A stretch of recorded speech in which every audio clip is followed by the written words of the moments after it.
There is a place where the lost embers go as their light begins to fade.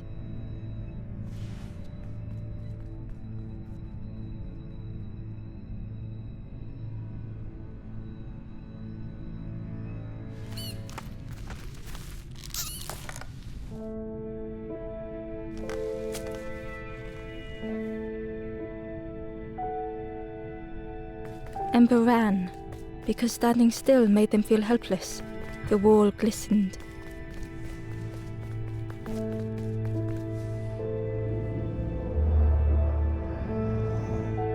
The painting showed embers on a sacred journey.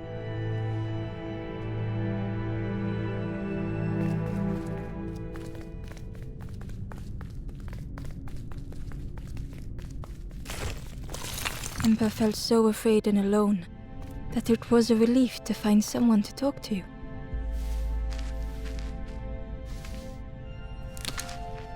Ember froze when they noticed a small satchel.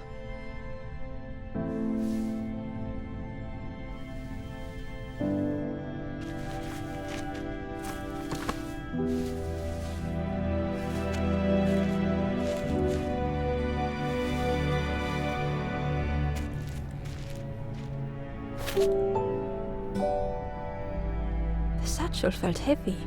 Ember looked inside. The statue shone brightly in the light. There was a symbol on the floor. There was a symbol on the floor.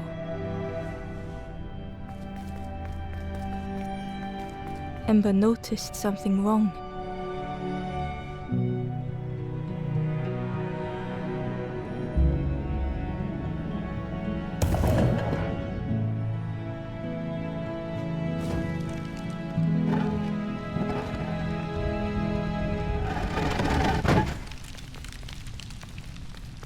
There was a round space where something used to fit. To Ember's delight, the golden statue slid perfectly into place.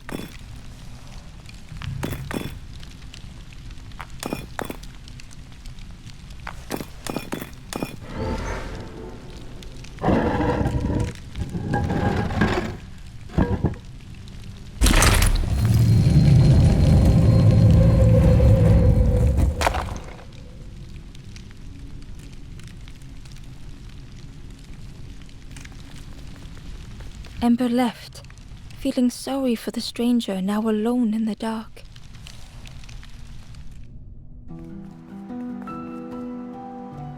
The stairway opened into a dark forest. Ember could feel fear taking over. They'd washed up alone, somewhere very unfamiliar. Ember felt like they were being watched. The foxes howled into the night. The only reply was silence.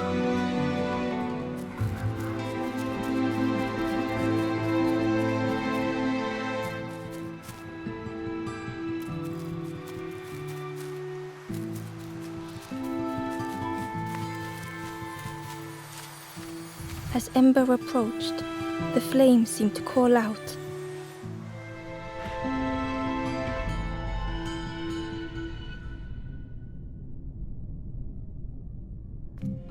With a feeling like falling, the forest had slipped away. Ember felt lost in darkness and ruin.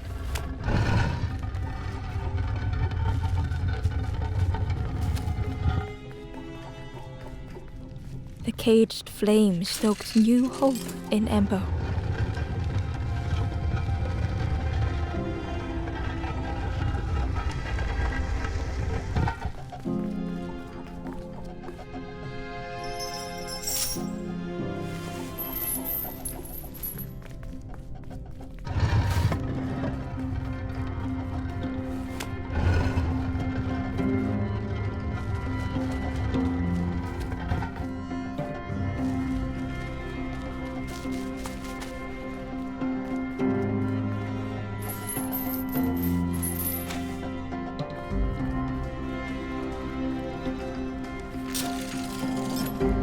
was almost within reach.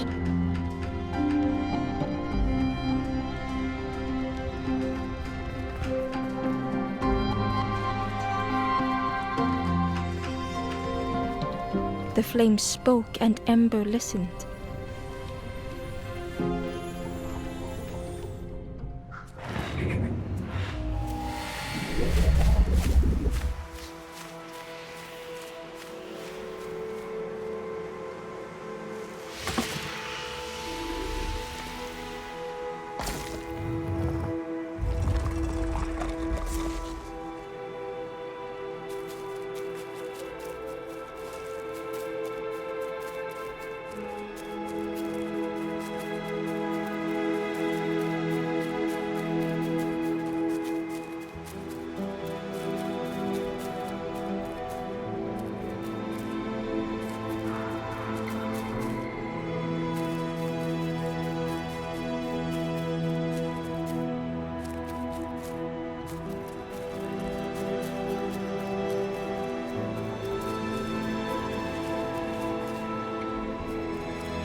The flame lingered ahead.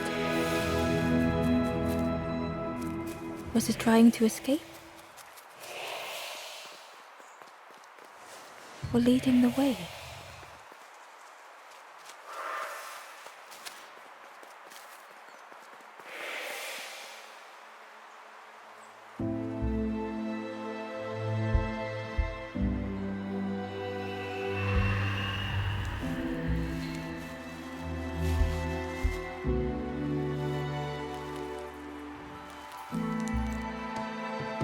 The campfire flickered into life.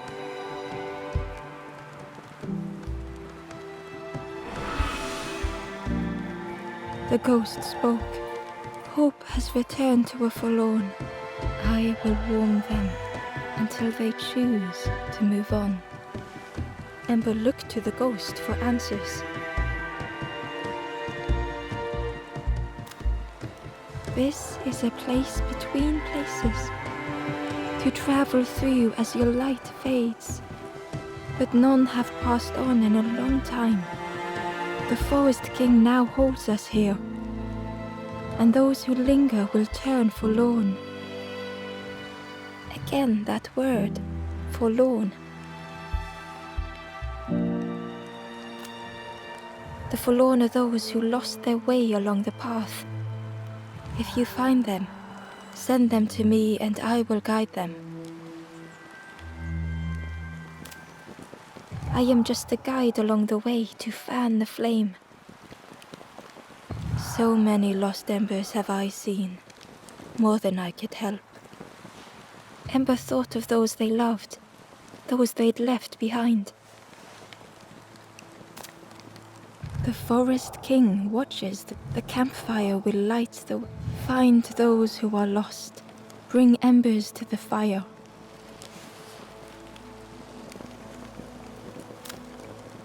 There are others lost along their journey. Find them and I will guide them. Step backwards, little Ember.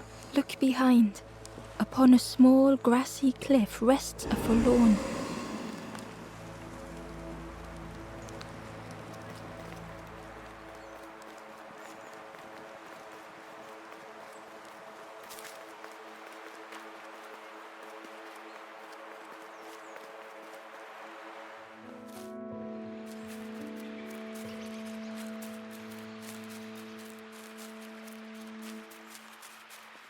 Barely visible and on a small pier with barely a sound, a lonely fisherman sat.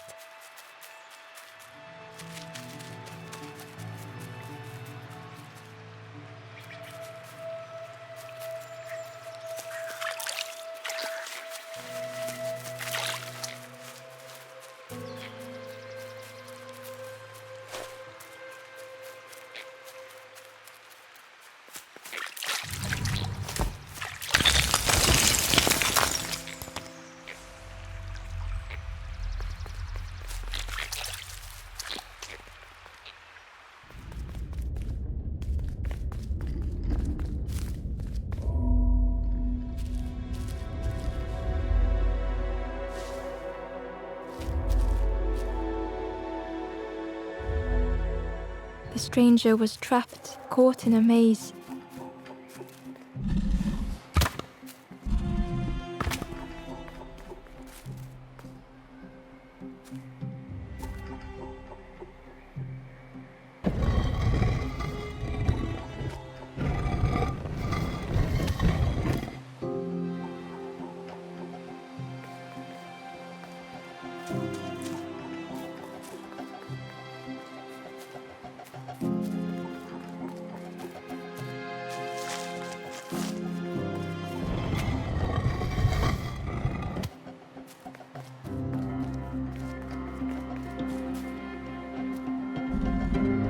It was hard to make sense of this place.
The trail just kept on closing.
The stranger's voice was hoarse.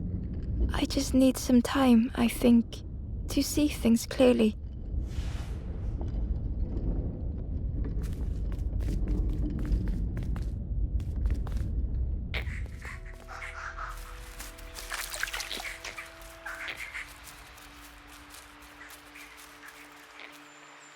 The Ember was curious. Where did you wake up? I'm headed for the crossroads.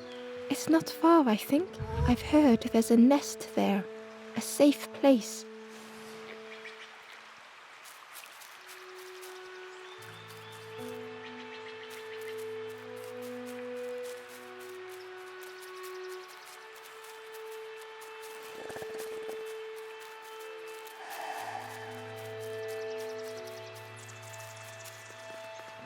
The fisherman murmured quietly between soulful breaths.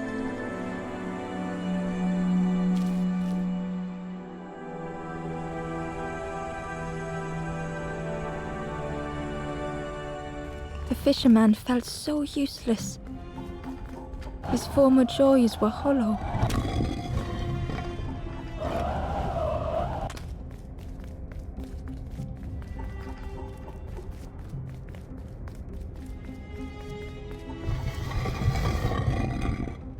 sitting out there every day by the pond, only the dark water to hear him talk. In that darkness, a glimmer flickered.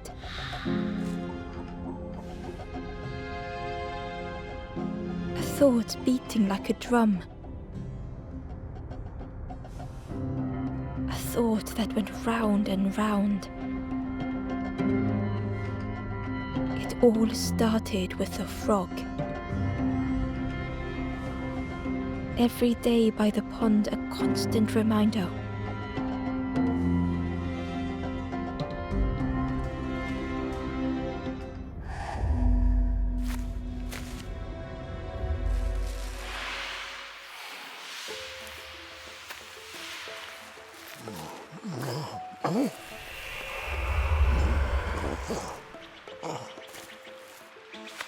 For a brief moment, the fisherman struggled to speak.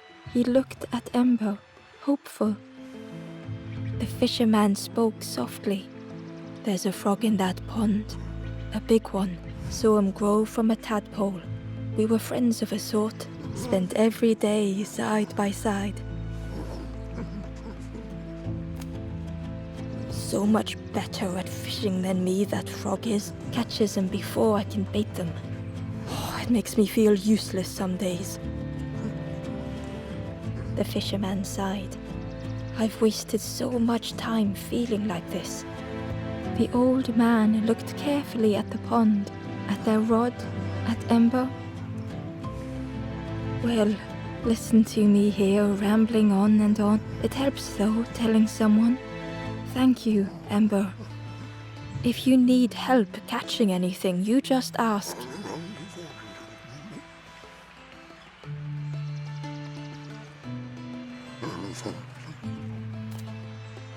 Poor little worms. They didn't ask to be. But how do you fish without them?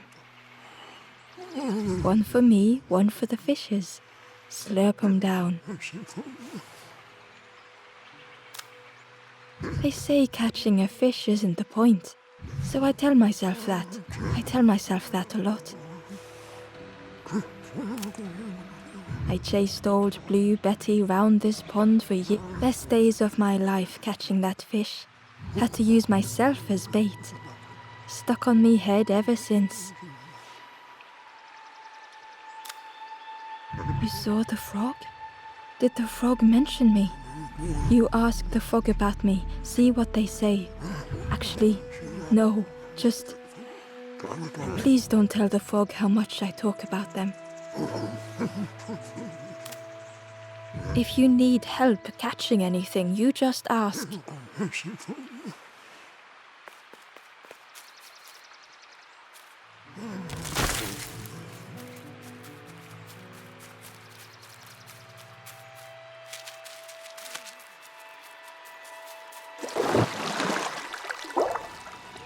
The frog stared at Ember, its belly rumbling.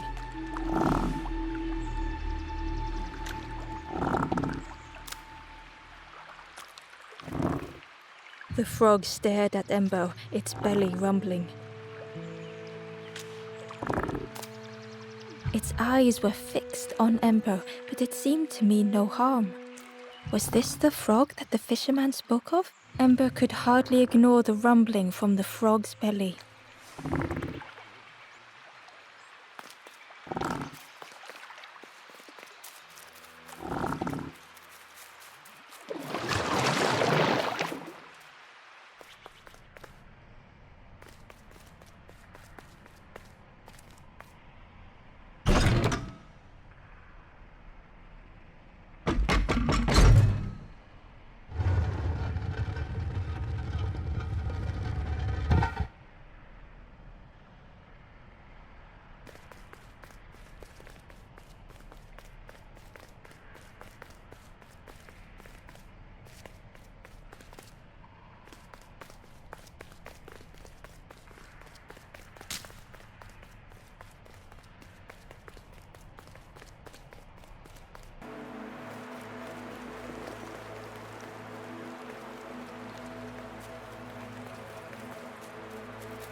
The old gate was locked. The crow held its shining trophy tight. The stranger whispered, "Ever feel like you are being? I've never felt that. What does it feel like? Is it nice? It sounds nice."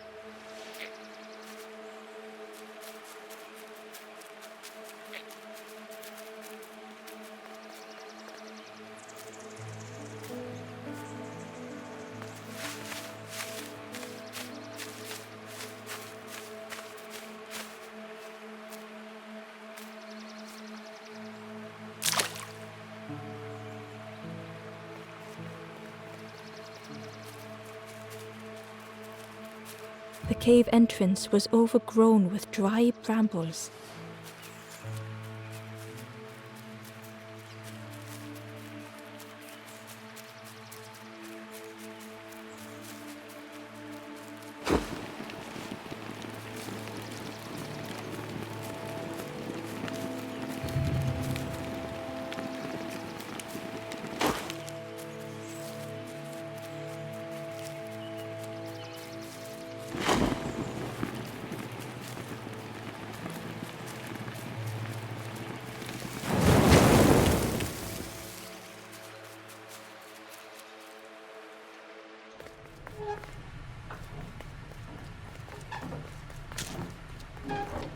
The broken net hung ominously around the skeleton's neck.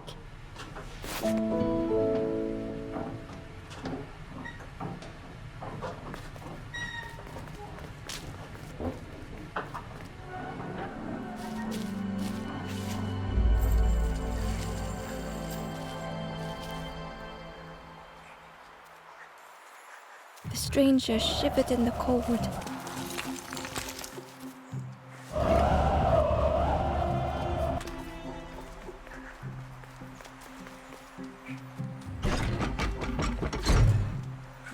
They'd moved through such dark places.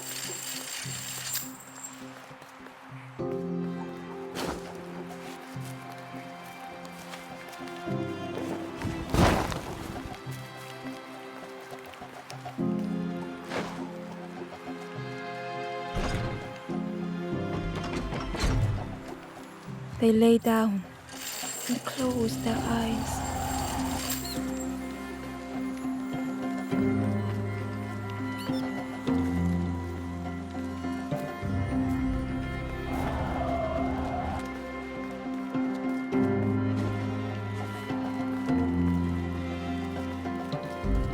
Warmth was a distant memory, stolen by the passing miles.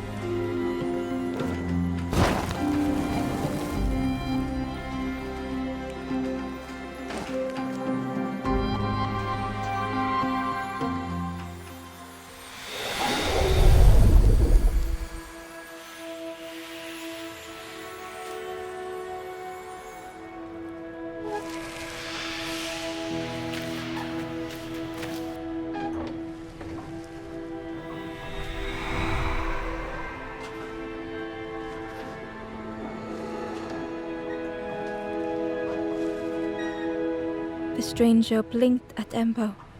"Is it morning already? How long have I been asleep?"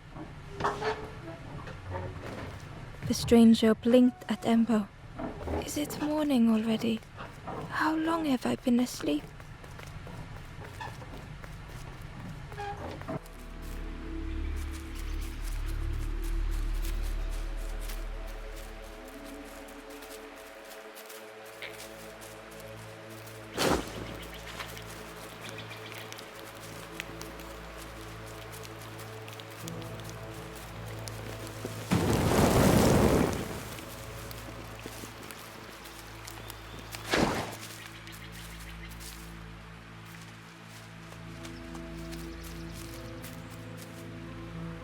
Inside was a scrap of journal.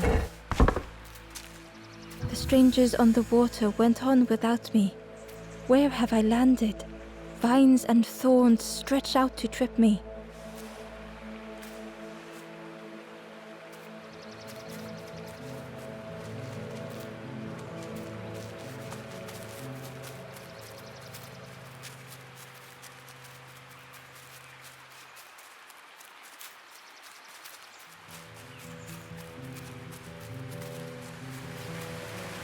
key was nestled between the reeds, but it was just out of reach.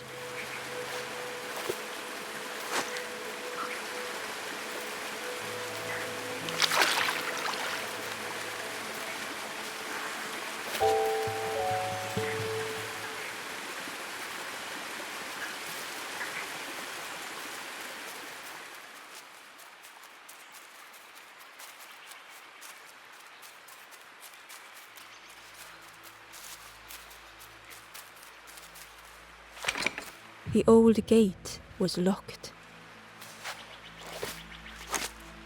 Ember placed the key in the lock and slowly began to turn it.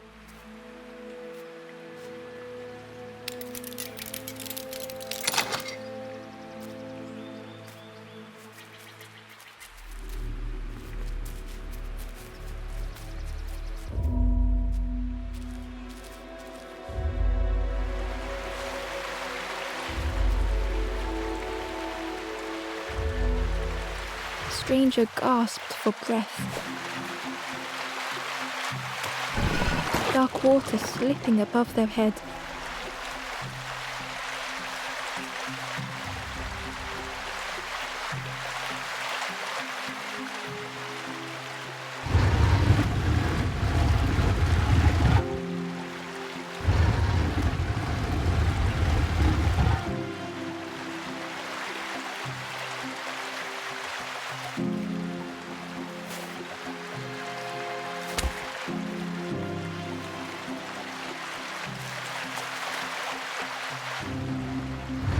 The sea didn't care if they sank or swam. Slowly the tides ebbed, washing over old walls.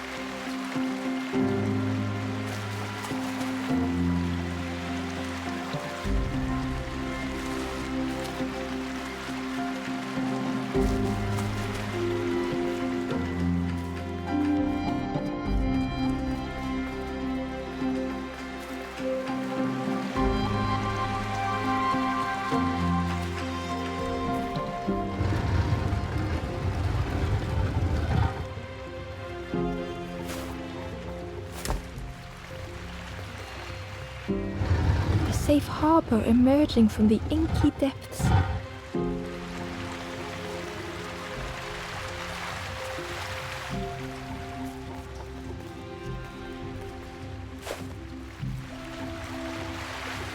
Ember reached out a hand.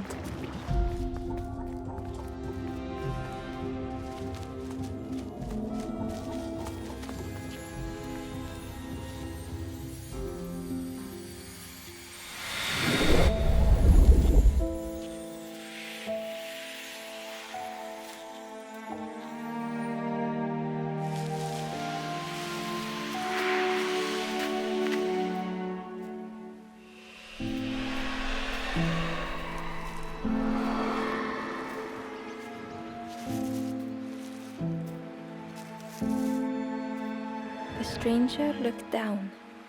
The ground feels good beneath my feet, friend.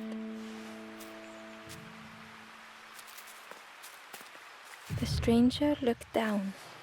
The ground feels good beneath my feet, friend.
The worm looked helpless, with no way to escape. As Ember picked it up, the worm let out a little yelp.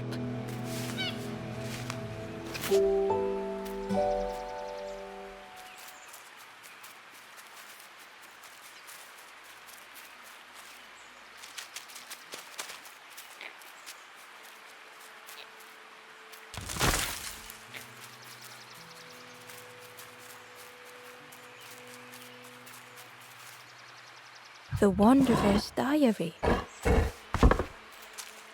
Unfamiliar trees, a path overgrown. Is this a resting place? A place between places? I call out, but mine is the only voice.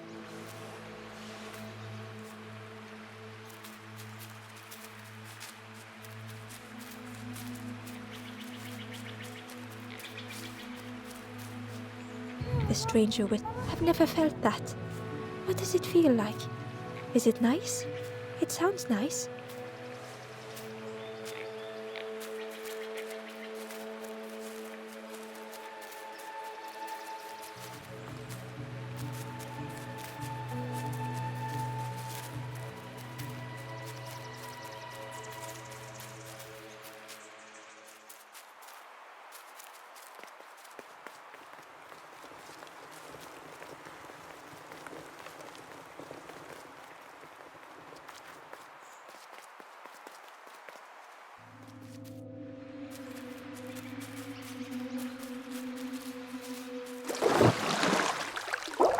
The frog stared at Ember, its belly rumbling.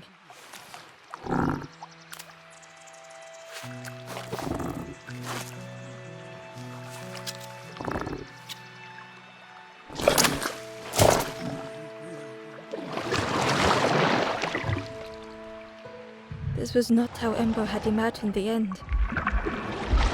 The gurgling of water, a deafening heartbeat. But then...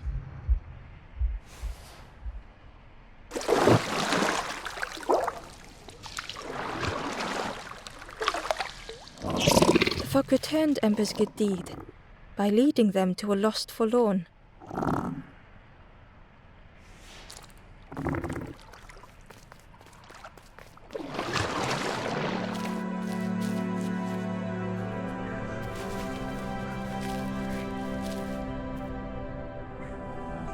The stranger stood alone.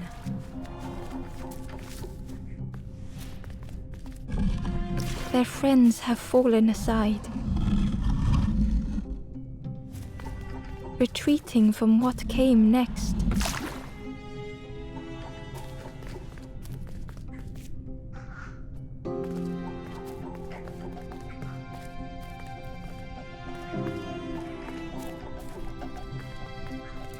The stranger had ventured on.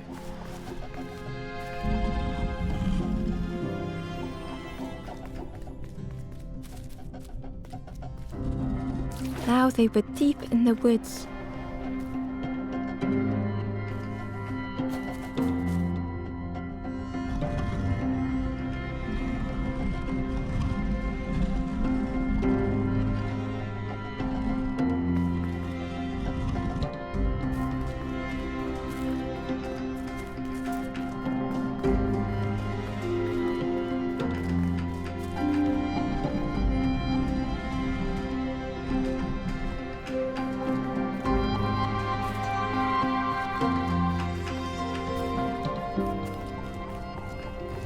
Felt so pointless.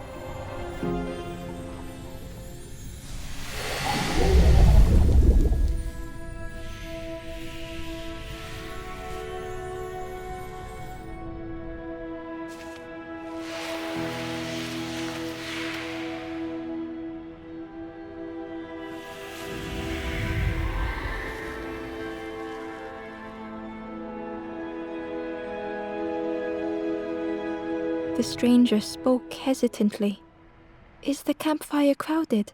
Let me gather myself. I'll see you there.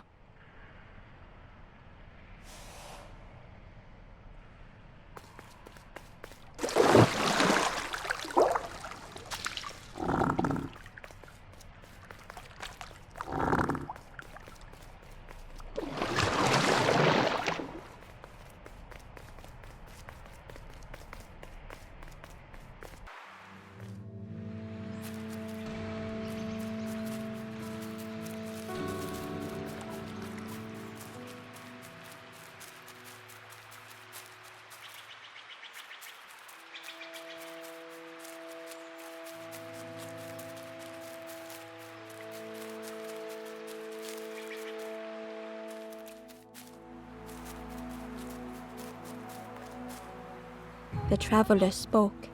You ever had roast frog, friend? I miss a good roast frog.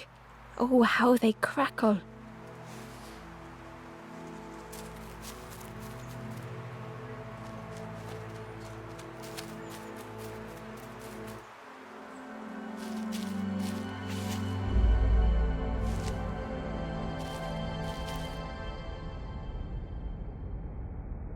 The stranger had been forgotten.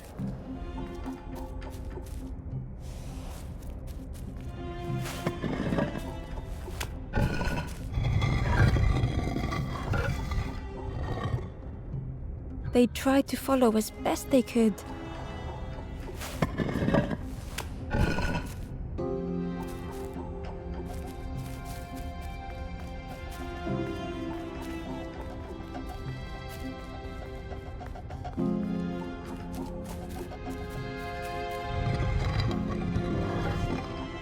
But no one heard them when they fell behind.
The stranger looked at Ember with surprise. Someone came back for me. Thank you.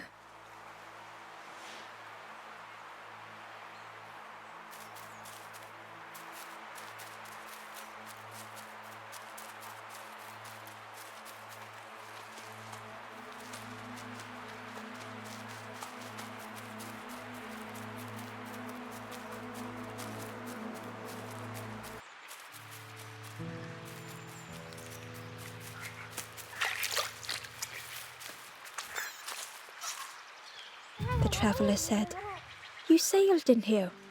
Where's your boat? Friend, you need a boat. Go see the builder in the caves. Tell them I'm sorry I never came back.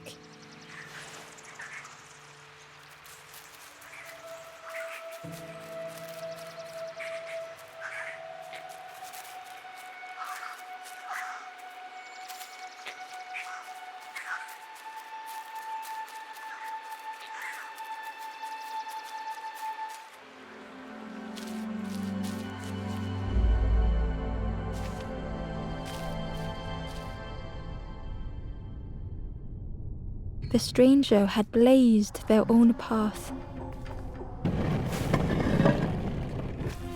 created their own rock, their own islands.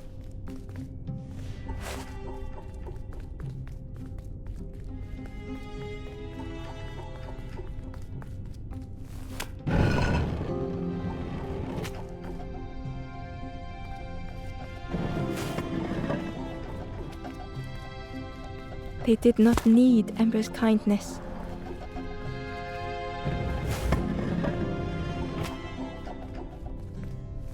But still, Ember stayed.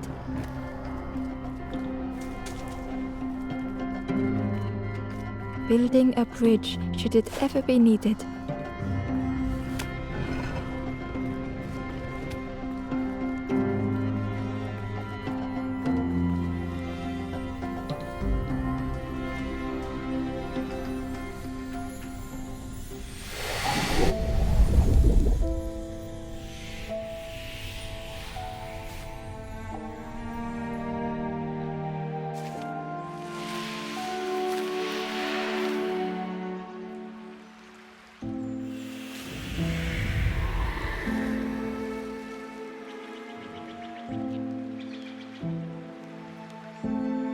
The stranger met Ember's eyes.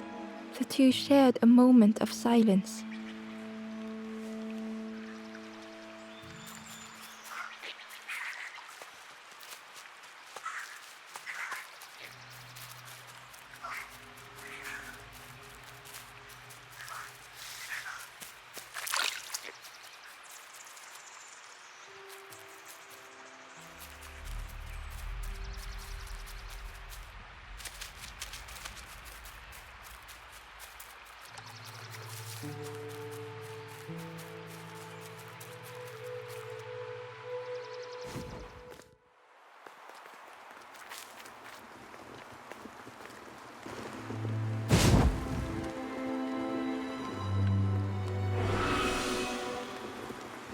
The ghost said, "You have done all you can, little one.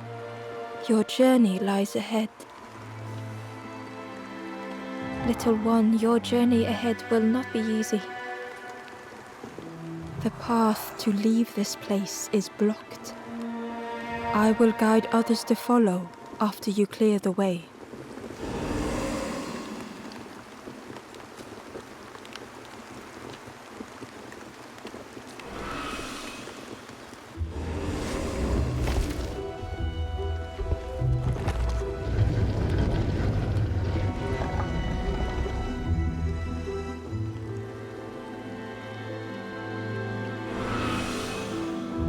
There are others like me who can help. You will always be welcome here in the forest.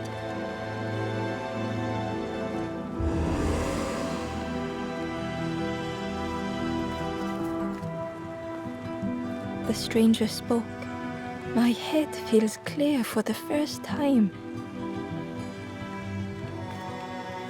With tears, the stranger said, "I had forgotten what warmth feels like."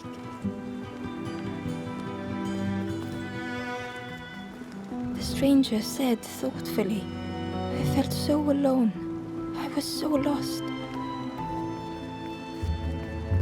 The stranger said, "Thank you for being so kind."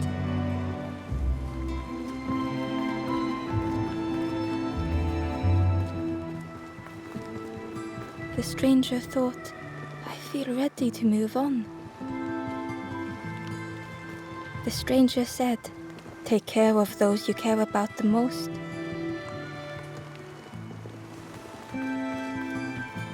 The stranger whispered, "Be kind to yourself."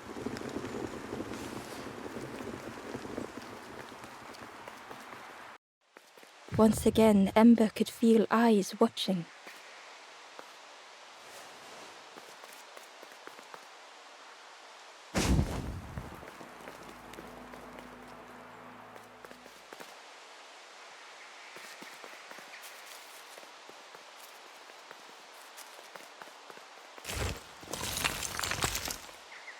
Ember uncovered a journal entry. Dusk brings the longest shadows. The lanthorn comforts me, soft melodies from home. The wild things listen, yellow eyes in greying trees.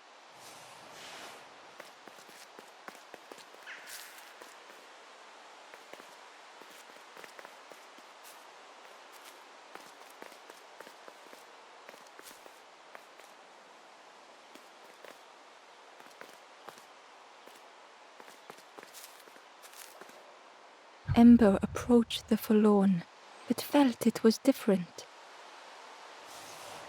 They said, I know what I need to do, what I need to feel. I don't want to be helped. Ember could not help. Not all problems were puzzles to be solved.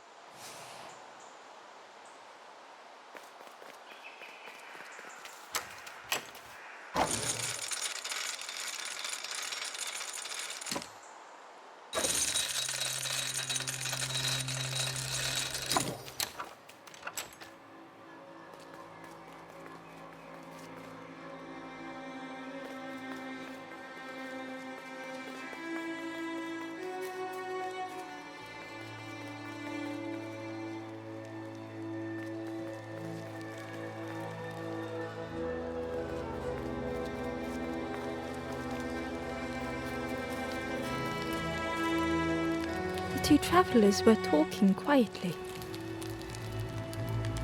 Yeah, I got so lost in the marsh, you know? Why go anywhere else if it's safe here? Yeah, never having to worry again. The birds scare me though.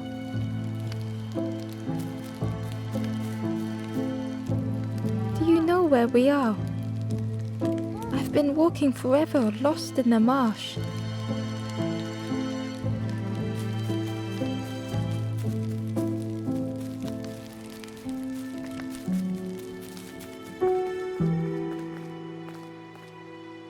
The guard squawked. Stand back, don't come any closer. The guard was protecting a path down between the rocks.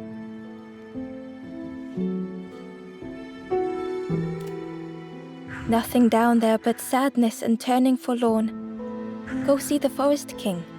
He'll set you straight.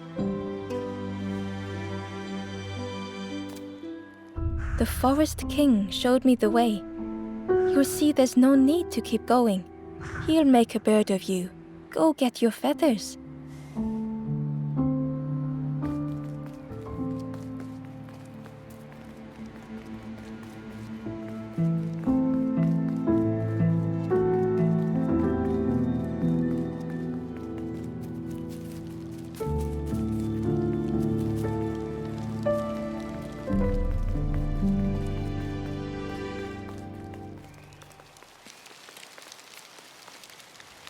The guard joked.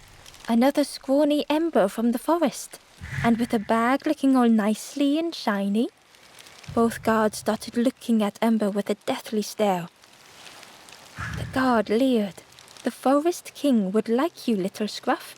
Yes, come a little closer. Let us see what's in that bag.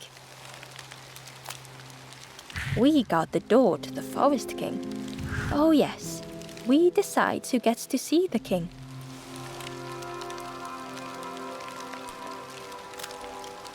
The Forest King will want to see you. Yes, yes, come this way.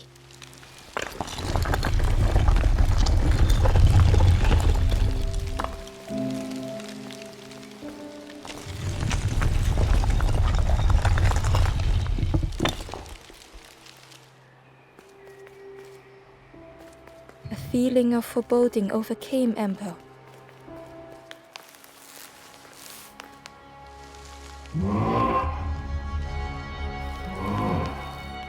Ember was terrified but tried not to show it.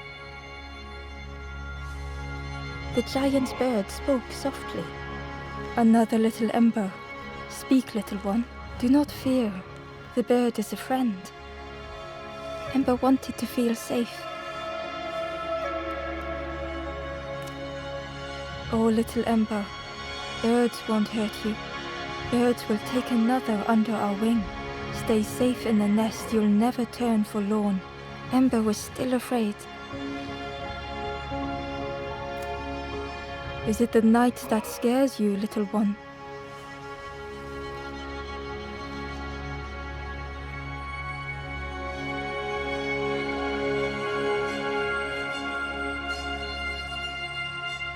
See, night is gone. Day is here. Birds will make the world less frightening. It wasn't only the night that frightened Ember.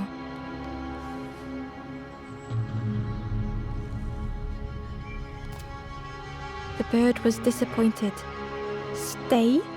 No need to help, silly forlorn. Hope is false. Hope hurts little ones in the end. The Forest King spoke so gently to Ember. Perhaps they could rest here for a while. It was hard to know what else to say. Clever little Ember. You will stay. You will not turn forlorn. Search for hope no more. Now take this feather. Feather means Ember is one of us now. Birds keep little ones safe. Birds should never leave the nest.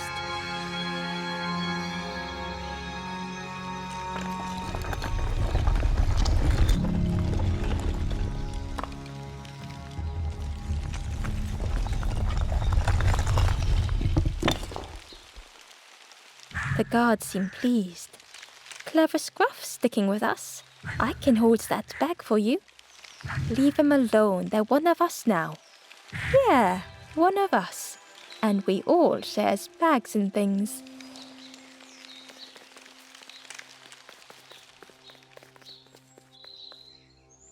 The stranger wanted Ember's attention, being careful not to speak too loudly. You should get away from here while you still can. You can't trust the birds. I've heard there's another campfire in the marsh. Well, that's where I'm going if I can find a way down.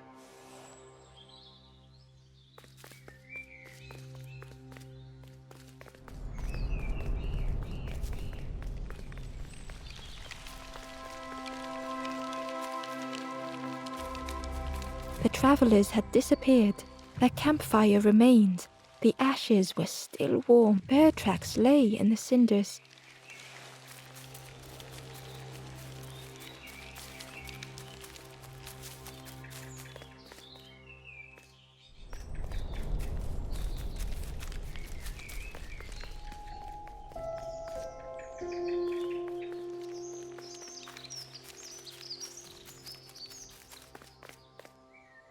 The guard squawked. Stand back, don't come any closer. Nothing down there, but go see the Forest King. He'll set you straight. Got your first feather, I see. Best prove yourself, Scruff. Stand watch here. Promise you won't let anyone pass.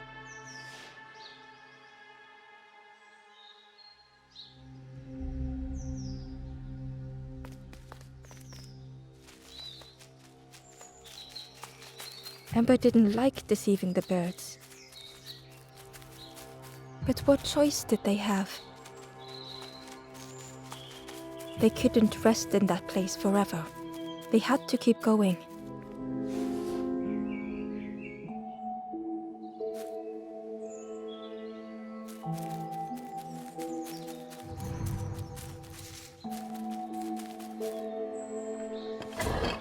Hidden away was a scrap of journal.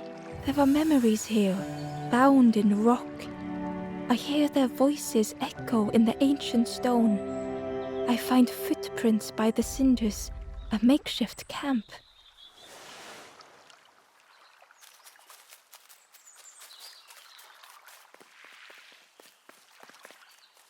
This forlorn was not the same as the others. The forlorn whispered softly, I know what I need, but I am not ready. I may never be ready. The future is yours, stranger, but mine is mine.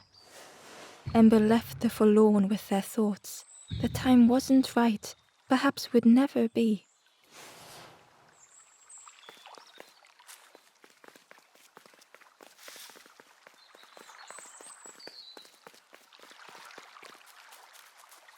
Ember hurried away from the birds. The mist hung close to Ember, hiding them. The Forest King seemed frightened, the birds cruel. Ember would rather risk turning forlorn than become like them. Ahead there would be others to help, and maybe a way to move on.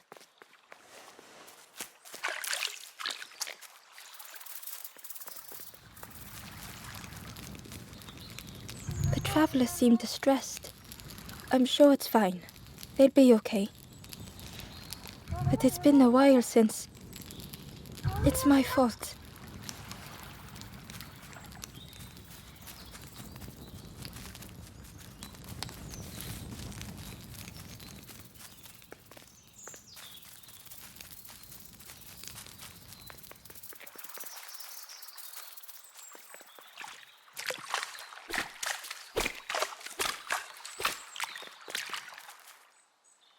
Ember found a scrap of journal. I heard them coming. The snap of a twig, a flutter of birds. A figure dashing through the undergrowth. Another like me?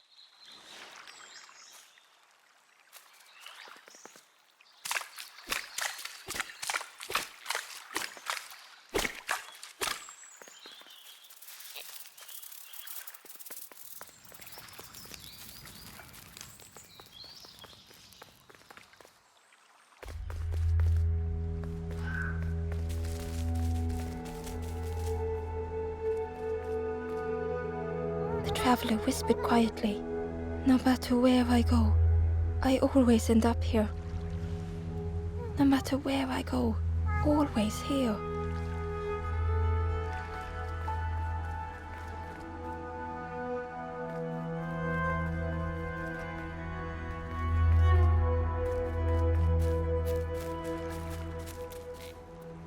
It looked like a map, but pieces were missing.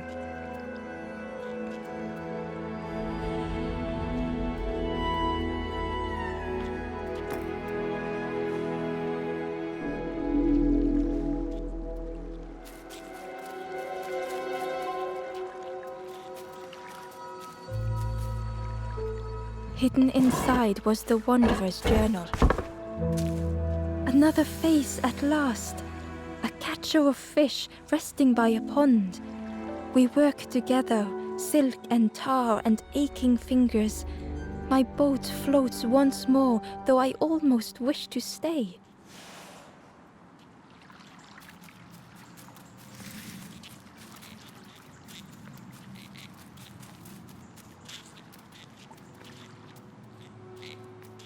The fog was so blinding, Ember was turned around.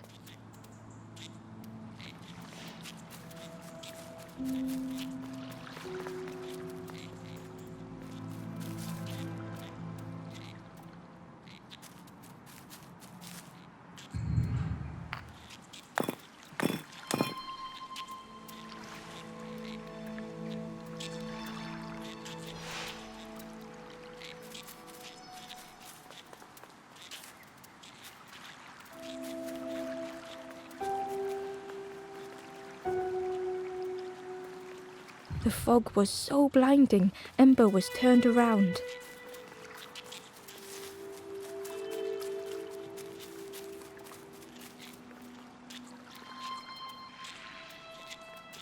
The fog was so blinding, Ember was turned around.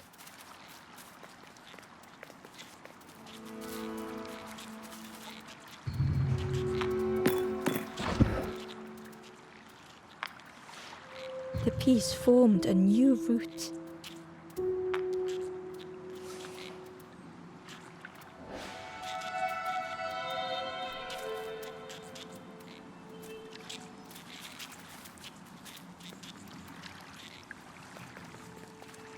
It was the same place as before. But how?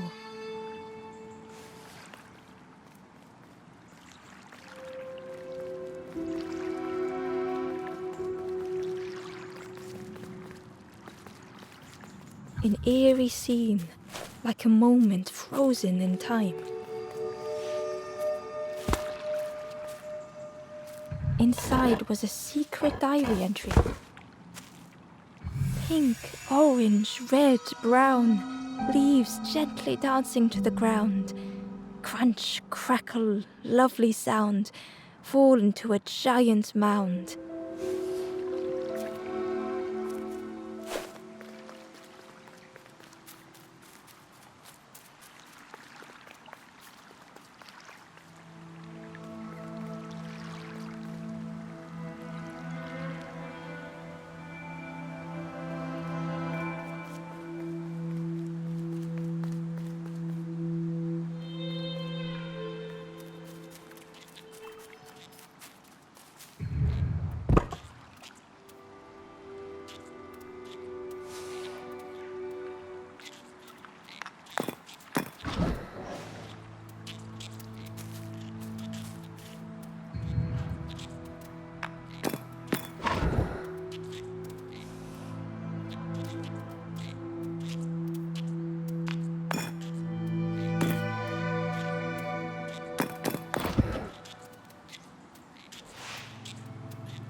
Gradually, more of the map was revealed.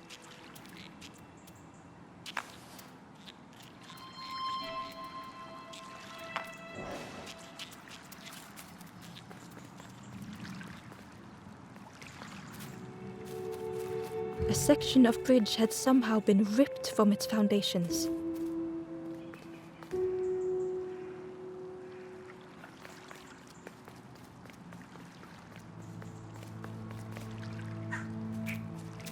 It was like the map had been broken on purpose.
The mist revealed a secret place.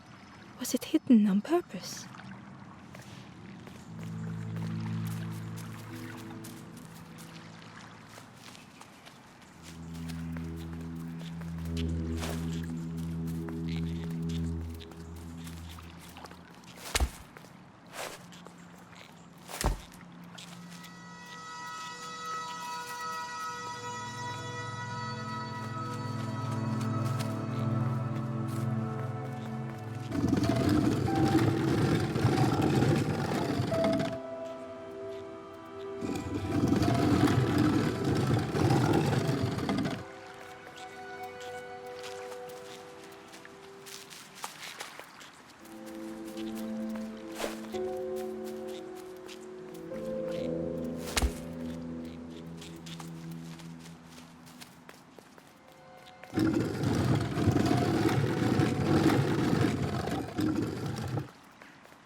The stranger spoke.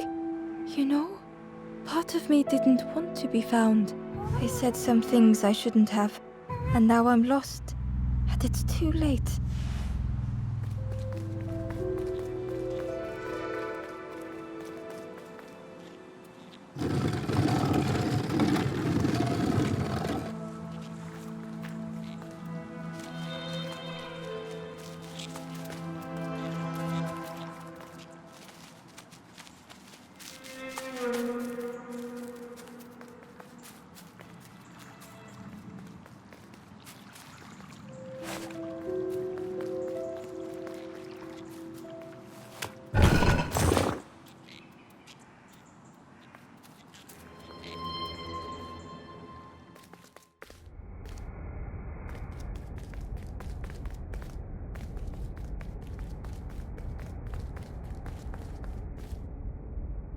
skeleton looked peaceful. Held tightly in its hand was a red feather.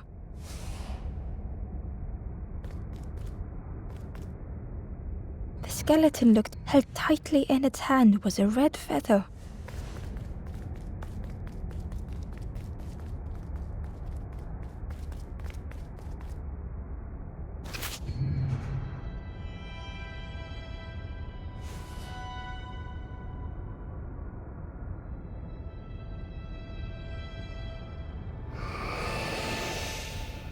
The statue spoke. Just as it once moved the hearts of the forlorn, the instrument you now hold has the power to move the world around you, another before you, to great effort to hide it deep within this riddle.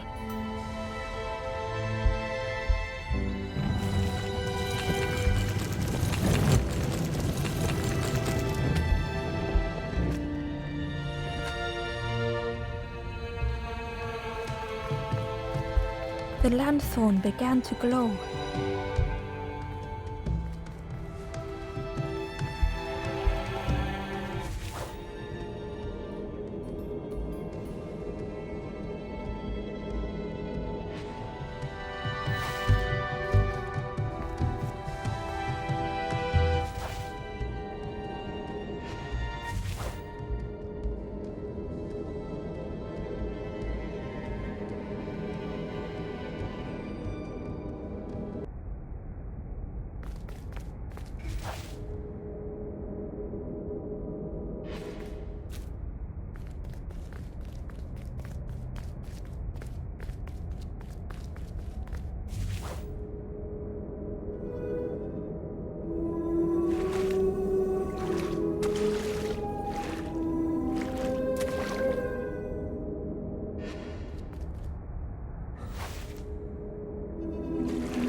A lost message was inside.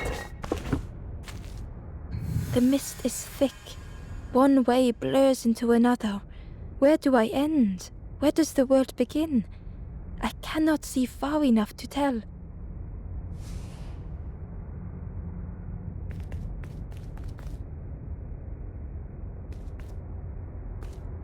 The skeleton looked held tightly in its hand was a red feather.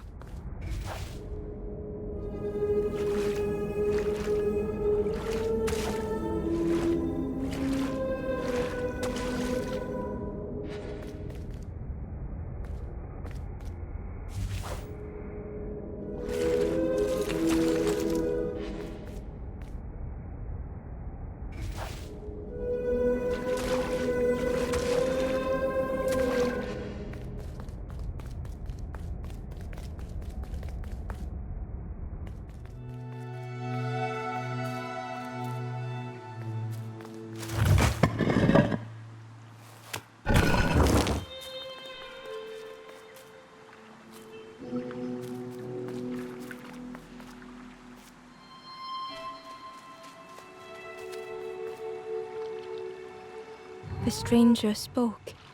You know, I said some things I shouldn't have, and now I'm lost, and it's too late.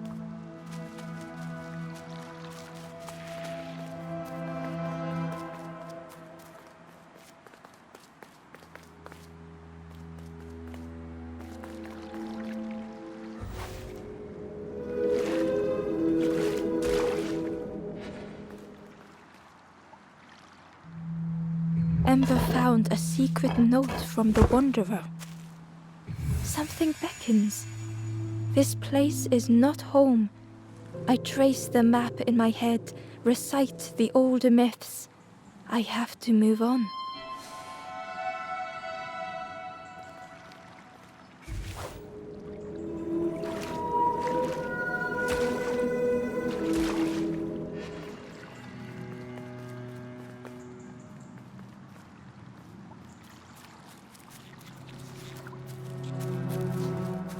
There was one last place to reach on the map.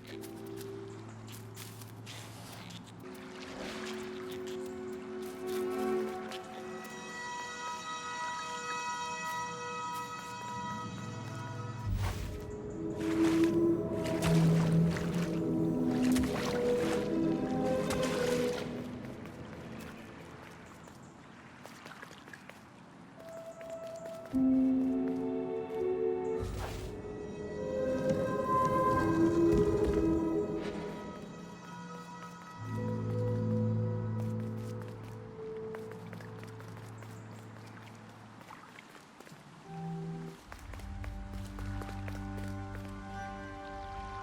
felt a great relief to be out of the mist.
Ember didn't mind getting muddy. The slide was such fun.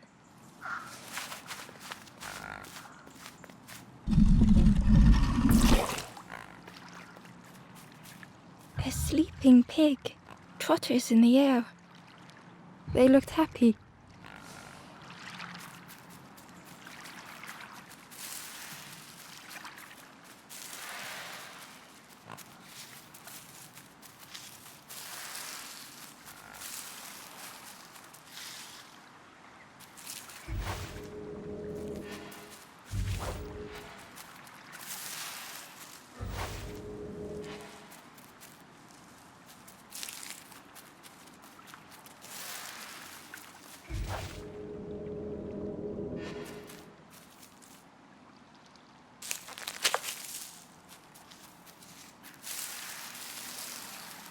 The fruit was giving off a sickly sweet smell.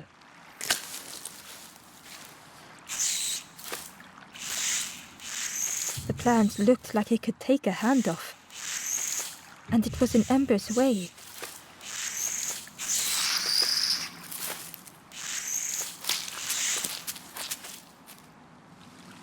The plant looked like it could take, and it was in Ember's way.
Ember chuckled. The dangerous plant was no match for a hungry piggy.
A hideous odor filled the air.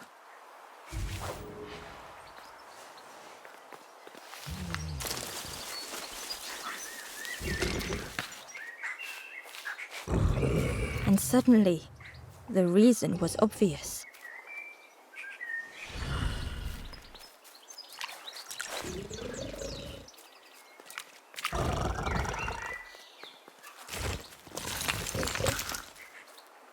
The pig inhaled a giant snort of air. Wait, what's that delicious smell? Ember shuffled nervously. Other embers fed me treats, but then stopped. You feed me now.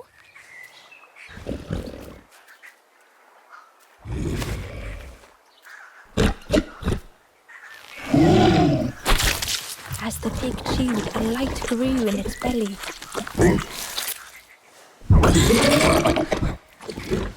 Surprising, a little sparky, but tingly in belly. But what I want is something more fruity. The pig would eat anything. Ember just needed to find more.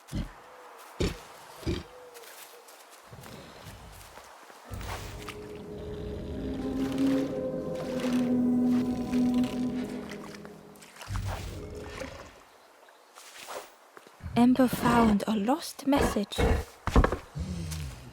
The smell of hot broth and hearty stew wafts across the swamp. By the cook's pot I meet another. They are on their own path, but we promise to meet again.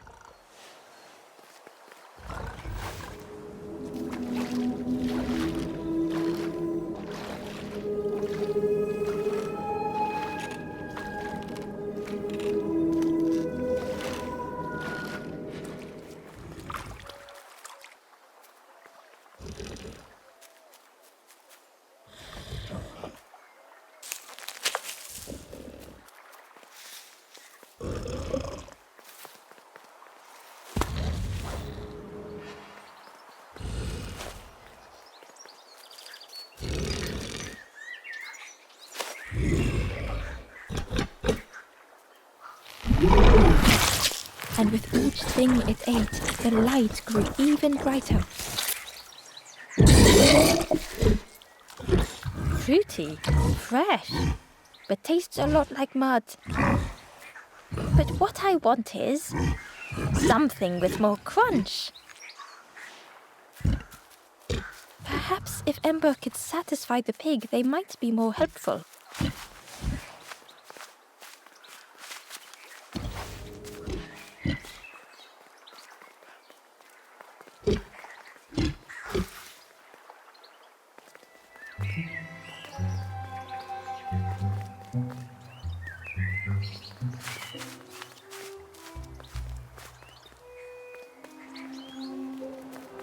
The skull was disgusting. Perhaps the pig would like it.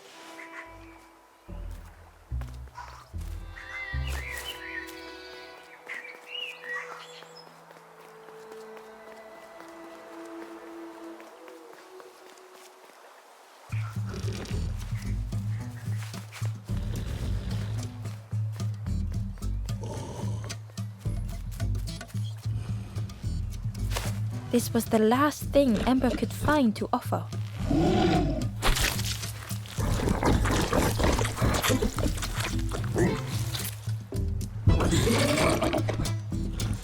Crunchy, embery. Not much meat, bit too bony. But what I want is... The pig's stomach made an almighty sound.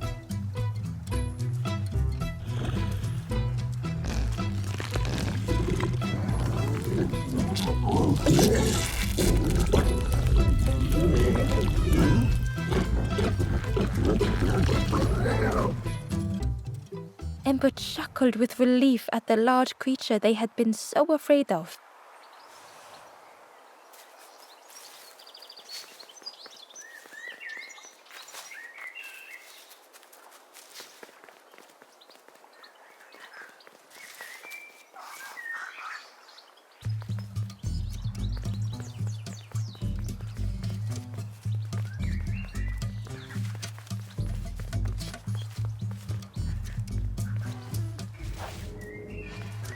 Ember came upon another campfire lost in the wilderness. It looked long cold, the ghost said. Speak and I will listen.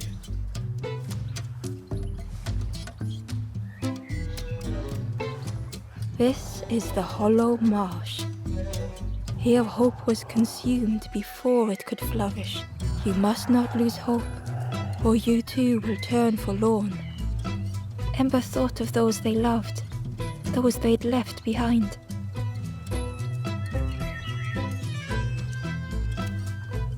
There are others lost along their journey.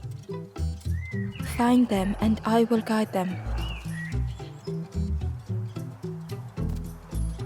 Down steps to your east, travel the path south, watching a pig grow unhappy, a forlorn lost hope.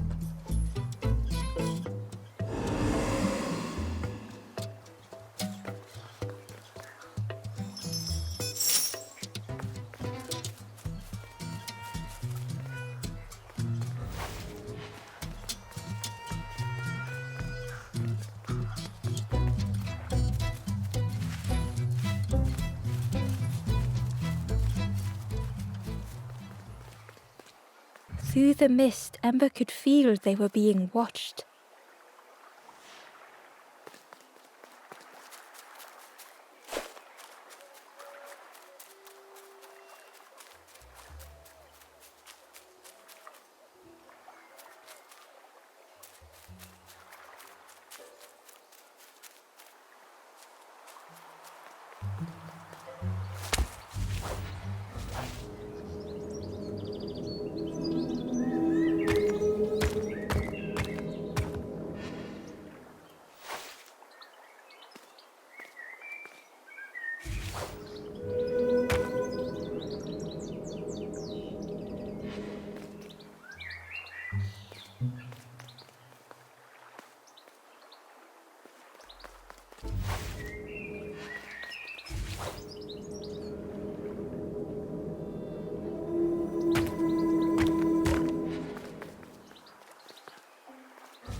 stranger puzzled over their journey.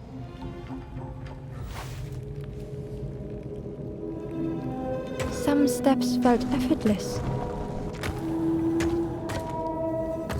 Some steps seemed impossible. Again and again they returned to the past.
Twisted by unseen.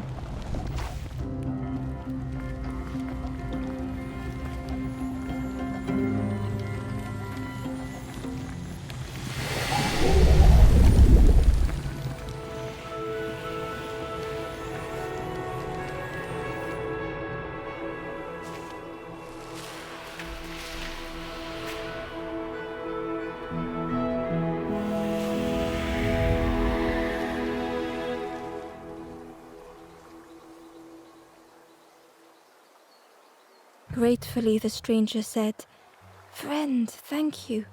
We all help each other along the path."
The stranger had come so very far.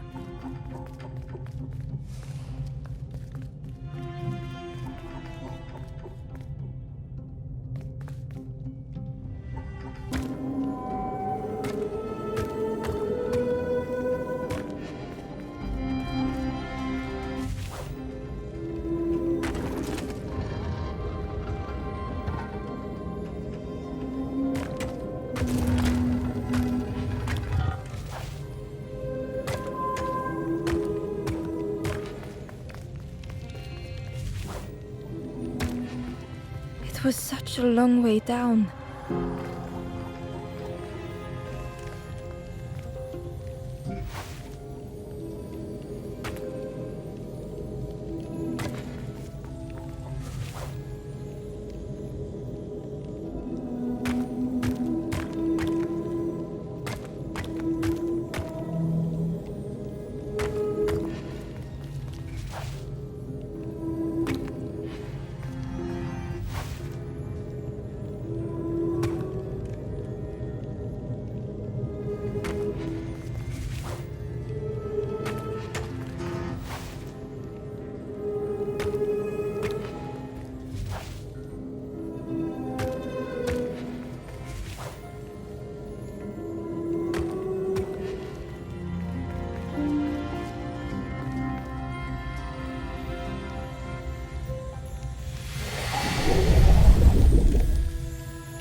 A resolve stirred within the stranger.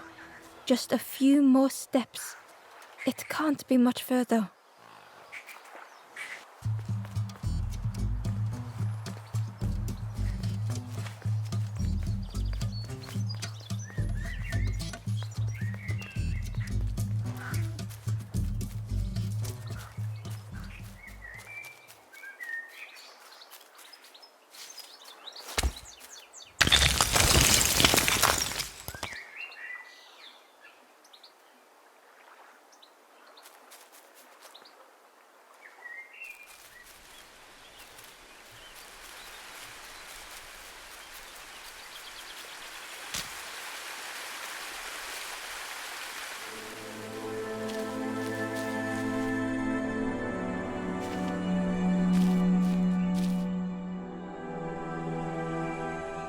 The stranger knew they had to move on.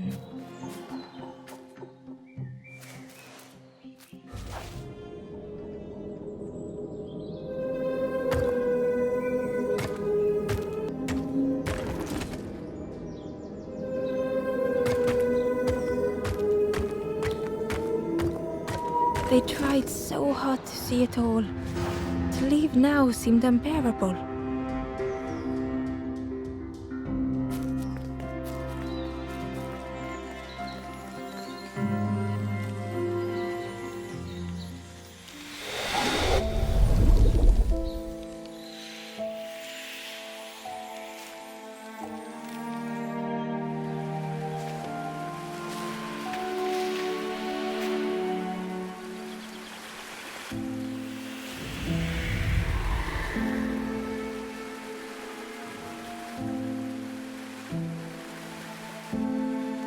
The stranger stared past Ember. I'm almost ready. Let me sit a little longer. I will catch up. I promise.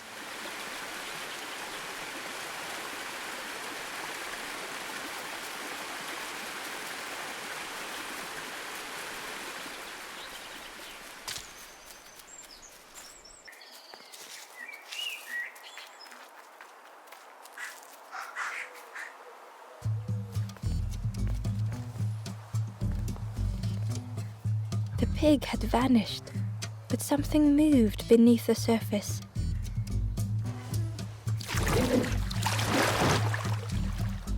In a muddy pond, Ember thought the pig looked a lot less imposing. The pig shouted joyously. "The water feels so good on the skin. Join me, morsel." The pig seemed happy, but Ember wasn't getting too close. Why do I consume whatever people put in front of me? I need some true nourishment, but there's none left here. But so much cooler in this muddy pond, I can finally think. Thank you, morsel.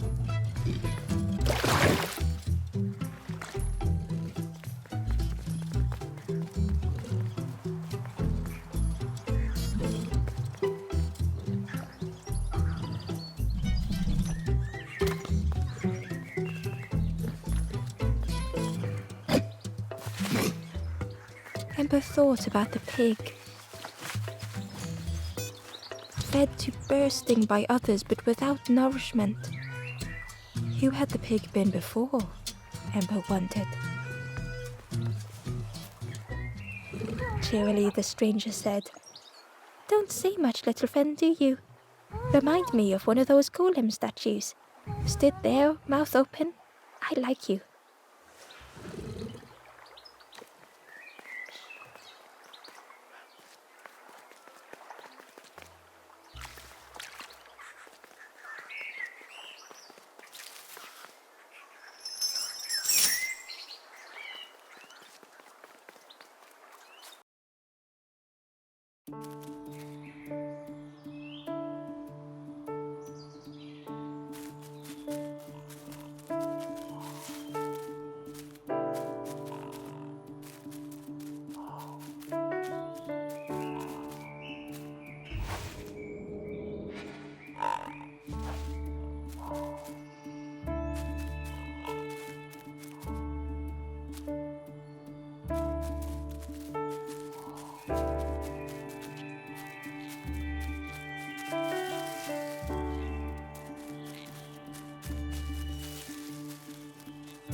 A stone golem frozen in the lake, a relic from a forgotten time.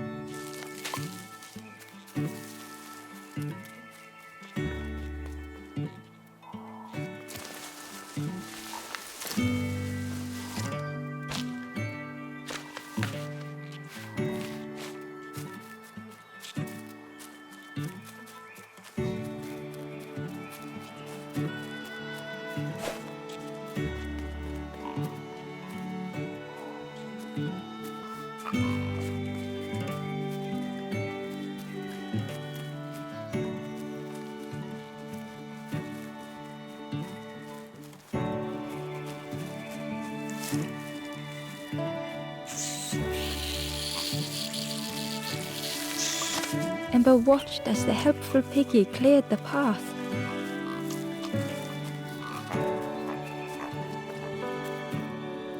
Ember uncovered a journal entry.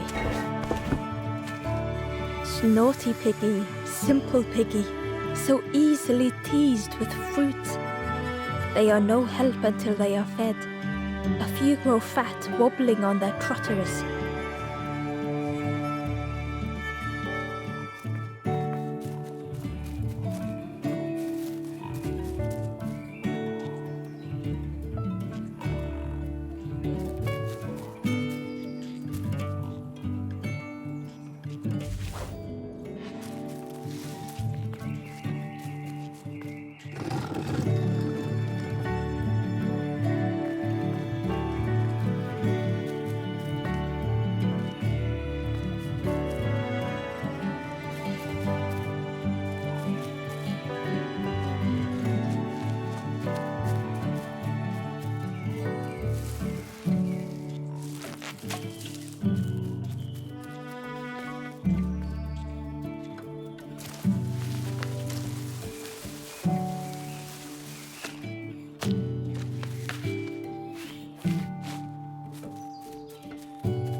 The stranger couldn't take on more.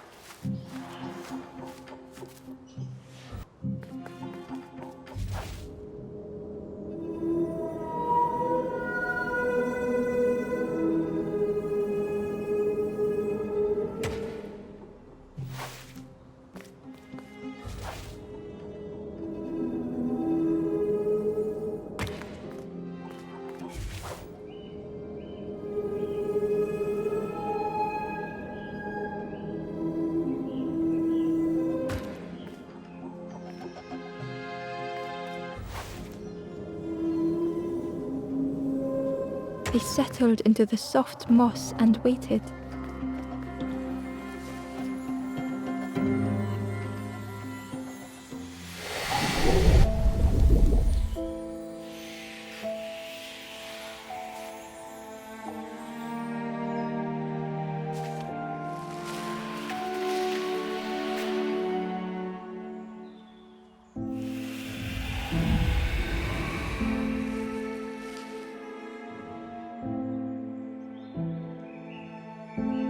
The strangers stretched their limbs. Perhaps it is not too late after all.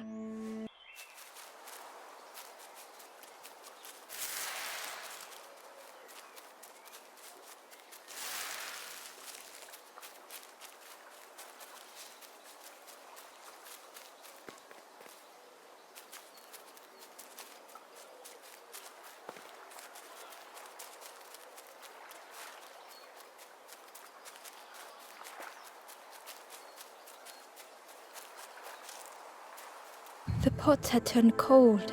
The fire had died.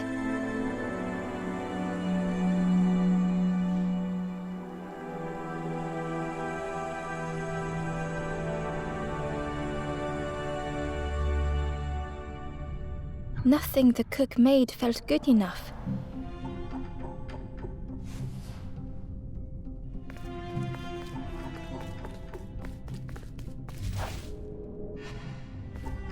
Endlessly stirring the same tasteless pot.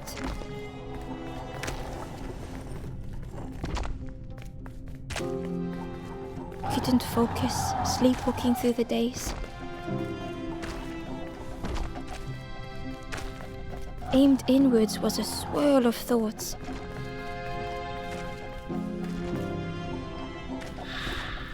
In the eye of the storm, a fragile flicker.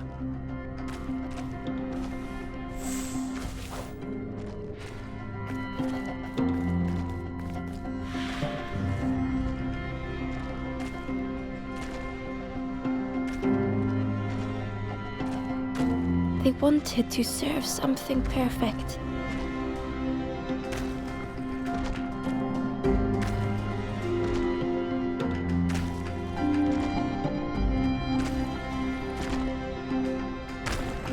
The praise of others was hollow.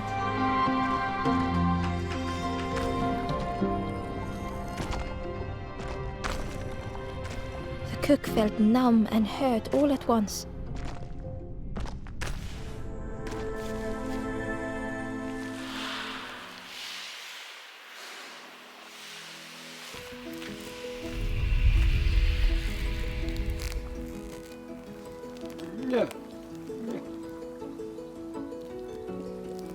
The cook spoke softly. "Oh, hello, little one. I didn't see you. I must have lost myself for a moment." It's supposed to be my new soup recipe, but it's not ready. It's not done. A wonderful smell wafted towards Ember. "You look starving, poor thing. Have a little taste, but it's not right yet." It was the most beautiful thing Ember had ever I know. It got no flavor, nothing special. Ember wished the cook would believe them.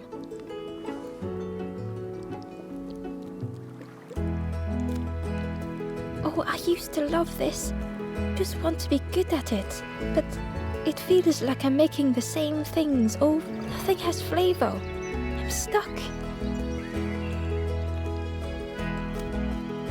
Oh, I'd forgotten how good it feels feeding folk. But it's not ready. There's no need to pretend just to make me feel better. The cook stirred their soup, looking at Ember, looking at the pot, stirring, thinking. Soon, Maybe.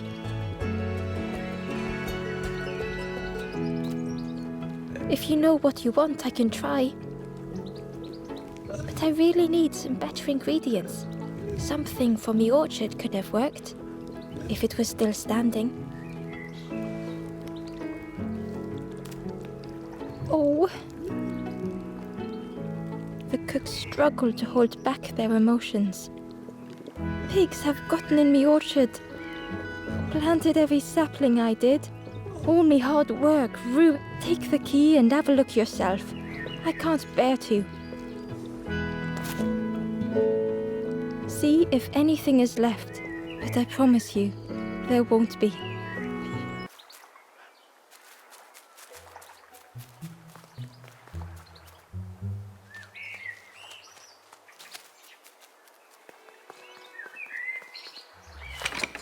The orchard gate was locked and needed a key.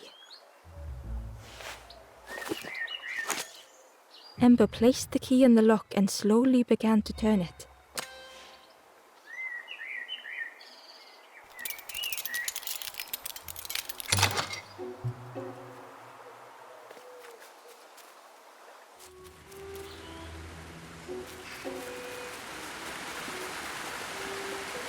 The cook was right.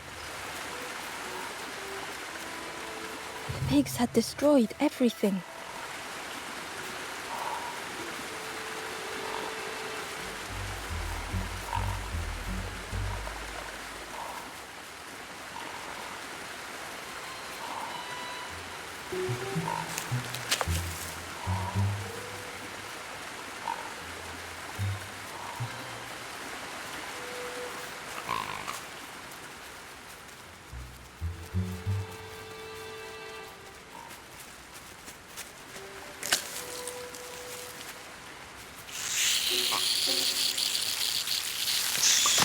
The pig devoured the fruit with careless abandon.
Ember found a scrap of journal.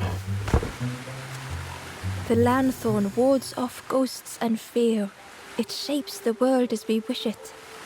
I urge my companion to rest, but still they stare into the fire.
The stranger couldn't face themselves.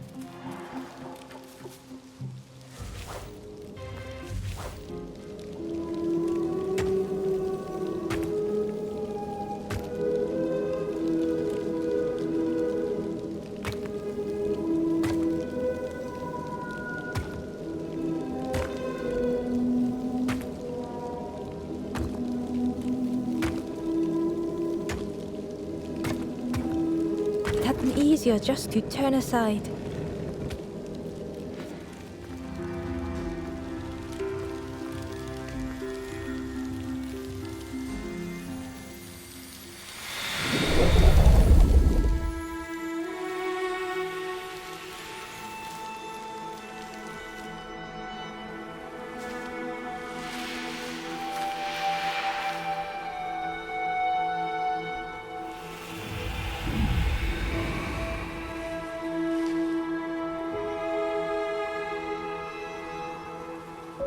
The stranger searched Ember's face.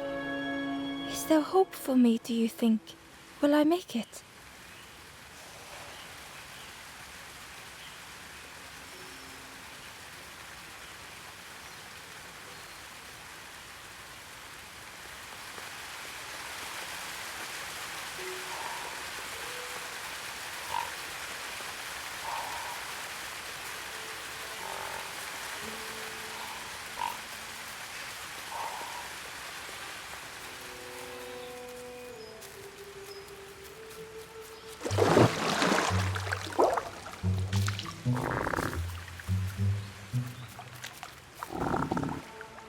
The frog seemed nervous, but also relieved to see Ember.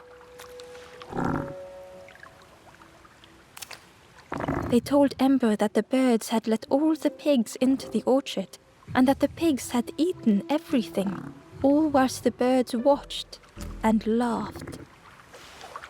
Except one precious thing the frog had managed to keep safe.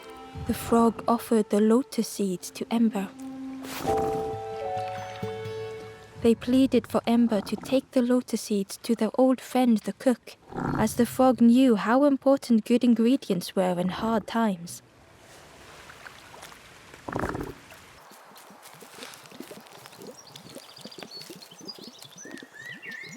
Back so soon? It takes a long time to grow a tree, but a pig minutes to destroy it. Some of the leaves are poisonous, so that's something. You ever want to feel good about your cooking, feed a piggy. They always ask for more. Makes you feel lovely, but then later you see them eating some old shoes. We call them apples, but I don't think they are apples. They look a bit wrong. They taste a bit wrong. But if you boil them, then they taste wrong in a different way. I can't believe... Where did you... I've never cooked with lotus seeds before. Ember felt happy seeing the cook suddenly so full of purpose. What a lovely surprise! What a lovely surprise! Please try some. It's not much, but there's plenty to go around. Help yourself. Be well, little one, and do remember me if you are ever hungry.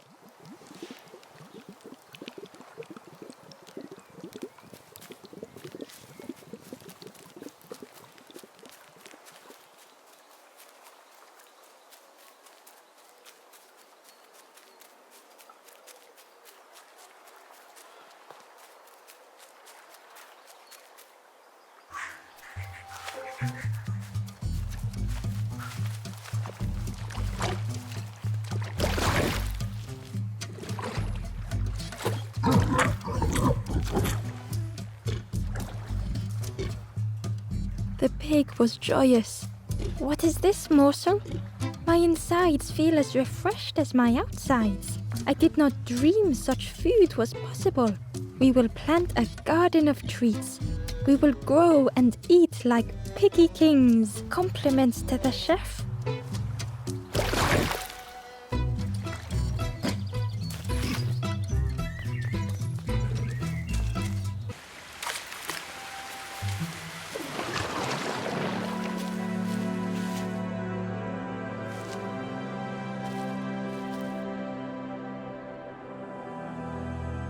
The stranger closed their eyes and let the fog overwhelm them.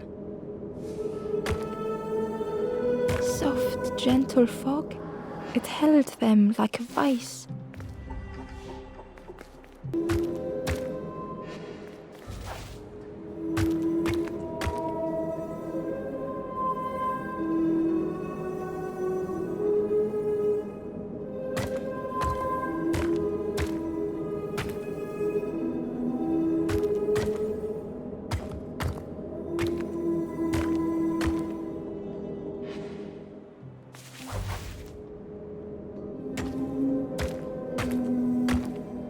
The mist could not be pushed, would not be fanned away.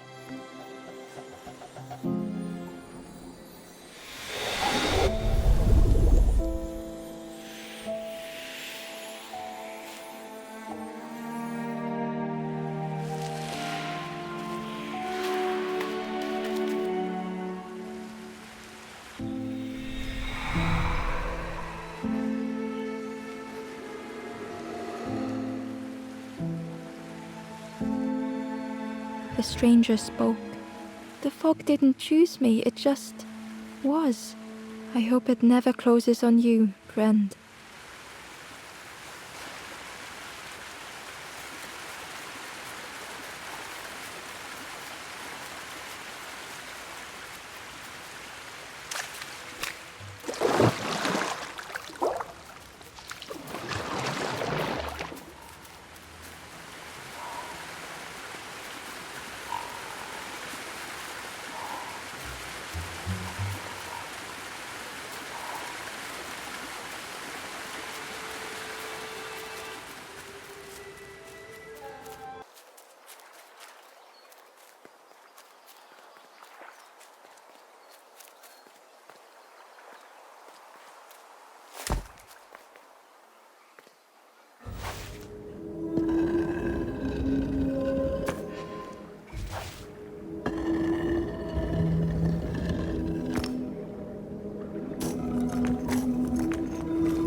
The stranger was afraid.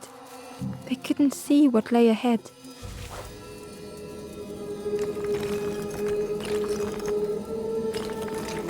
Amber saw their own fear reflected in the stranger.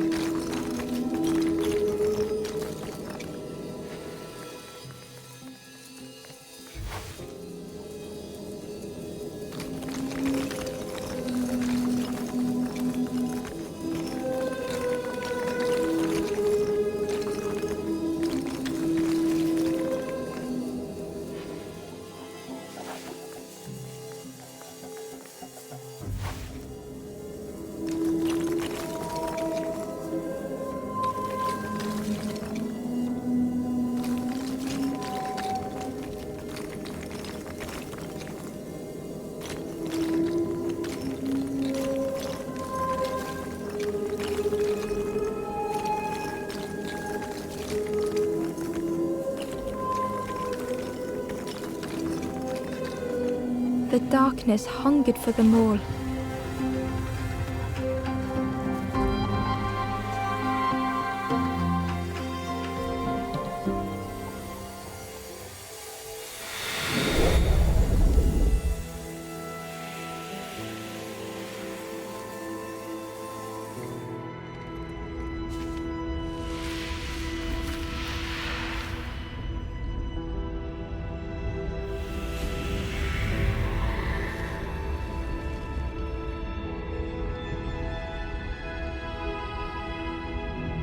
Little Ember spoke hesitantly.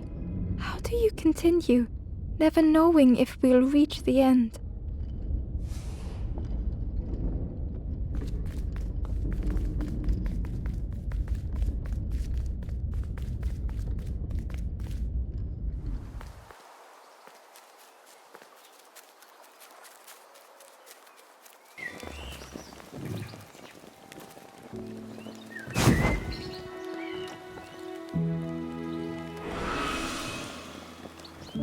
ghost said, "You have done all you can, little one.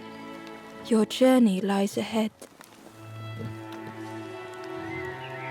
You have done well to get this far, little one.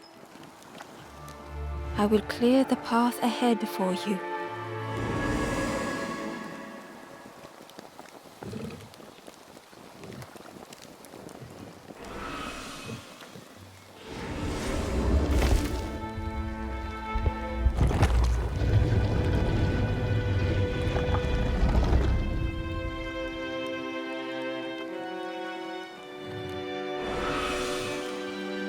You have seen another watching over you. They know the secrets of this place. Seek them out.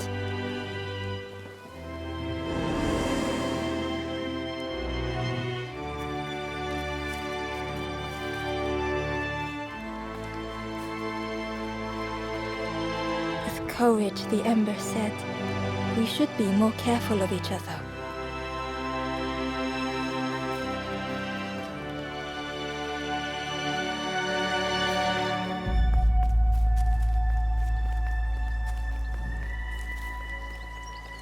Gently, the stranger said, "Love survives us all in the end."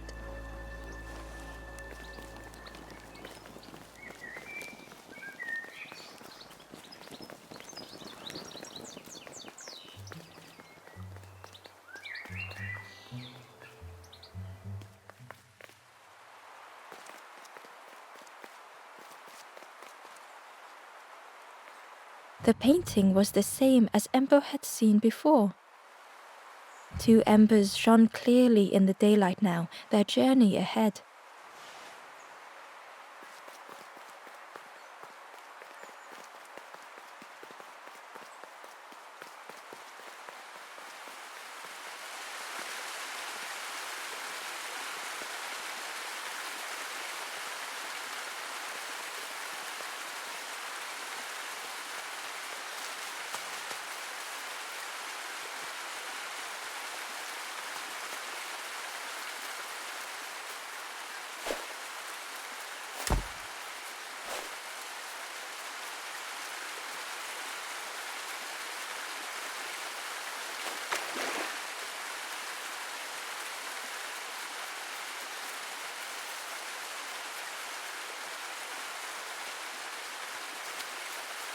Inside was a secret diary entry. The satchel is almost bare, our supplies exhausted. The taste of a good meal is not easily forgotten, but it slipped my mind to thank the cook.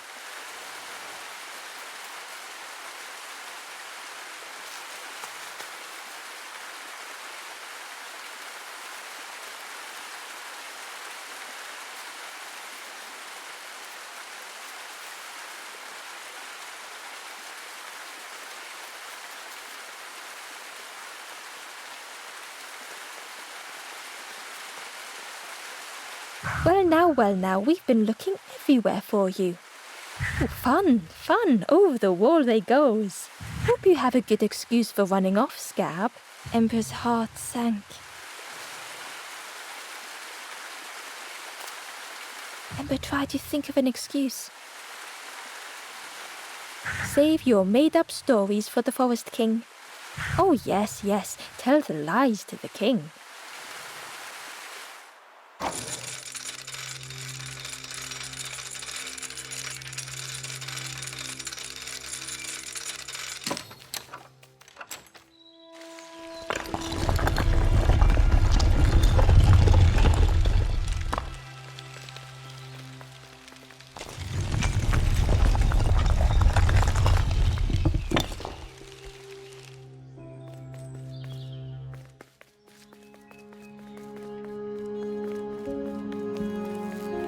Ember felt nervous standing before the king again.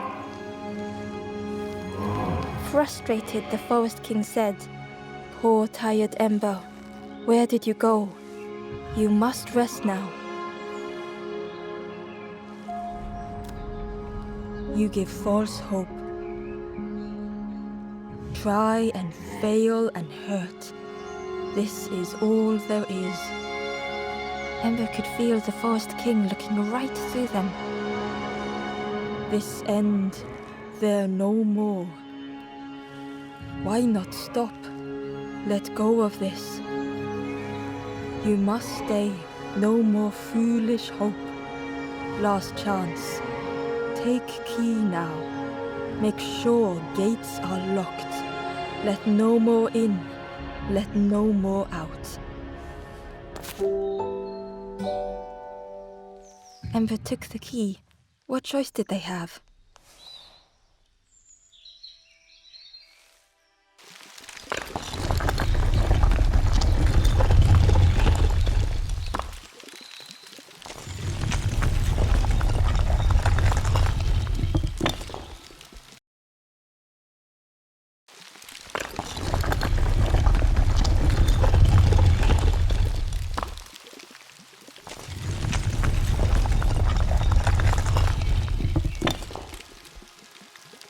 Yeah, this really is your last chance.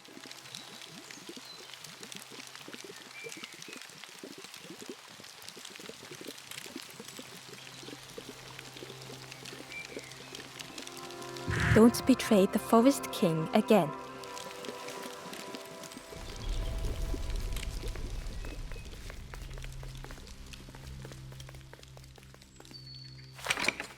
The crossroads gate was locked.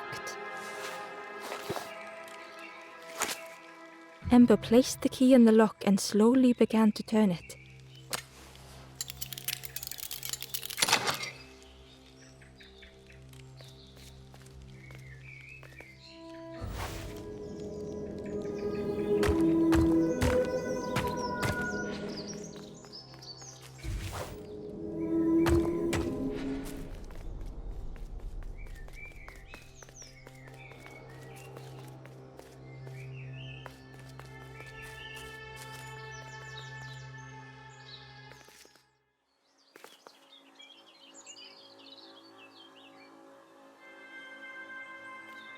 Eagerly, Ember left the birds behind, glad to be free.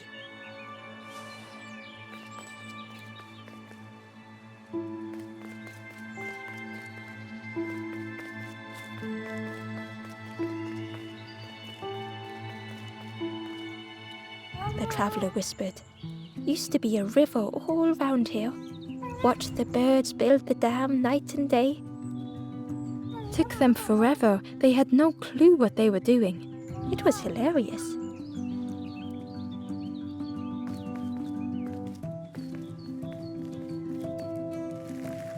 It was a dock, but the water wasn't high enough to use it.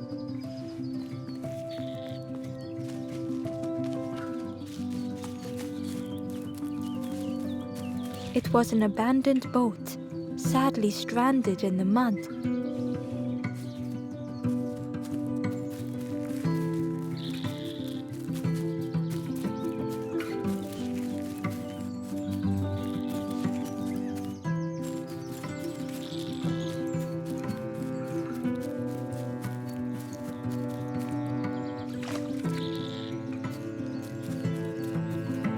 Ember was at the entrance to a dark cave. The smell of stale water oozed out like it had once been flooded, but now was bone dry.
Excitedly, the stranger said, "Look, it's Iron Claw."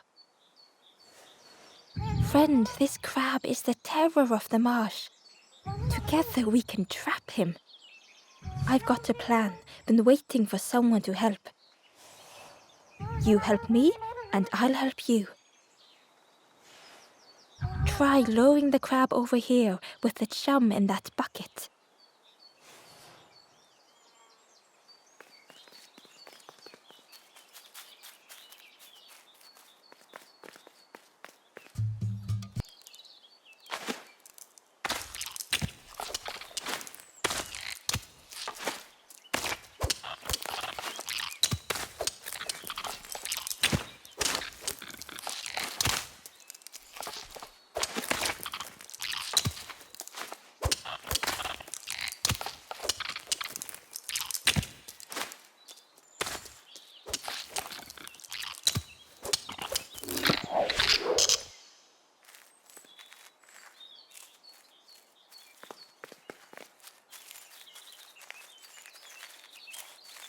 Crab is all yours, didn't plan any further than this. Look at that claw though, friend.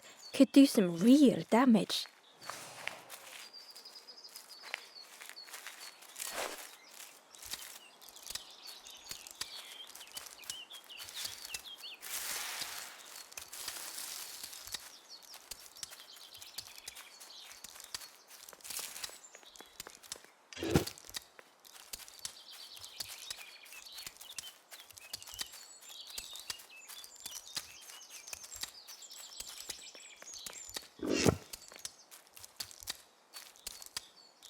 Crab is all yours, didn't plan any further than this.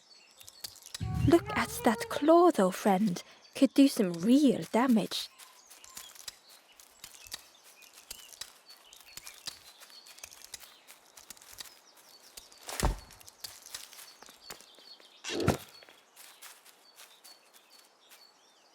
A lost message was inside. Our music crafts our path, bridging over any we pass. My companion's hand clutches mine. We dart like fireflies through the swamp.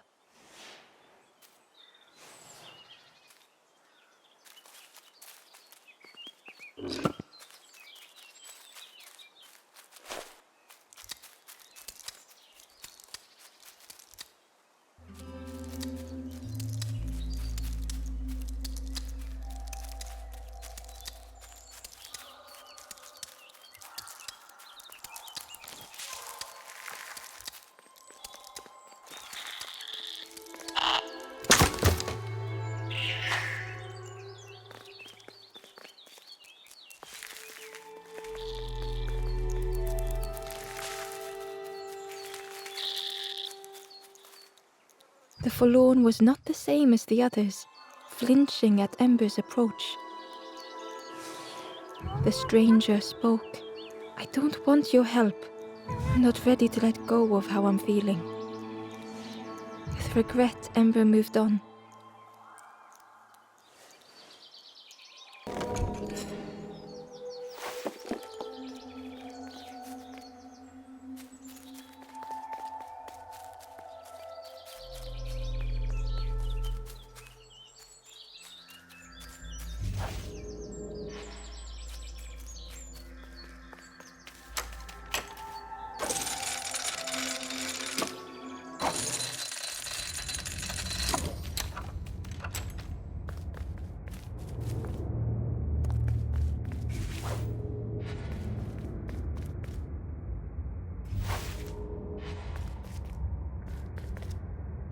The stranger pondered.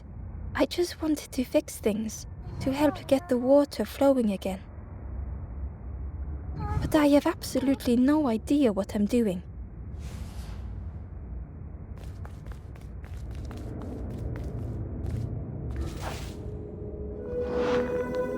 The bellows breathed life into the fire beneath the boiler. But it would take more air to fully stoke the fire.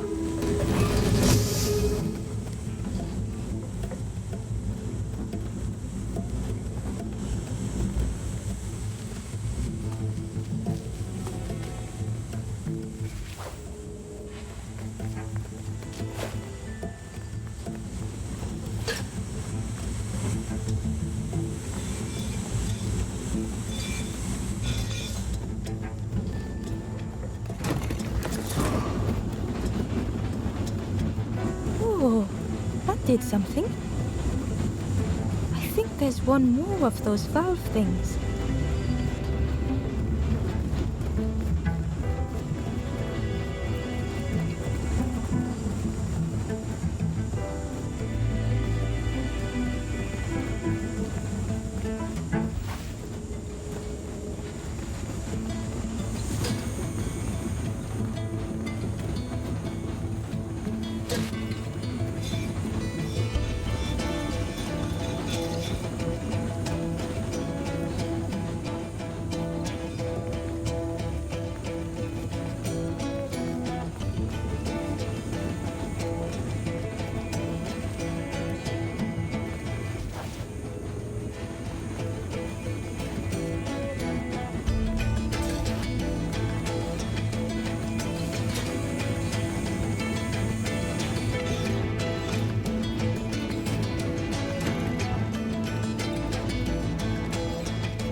I can't believe you did it.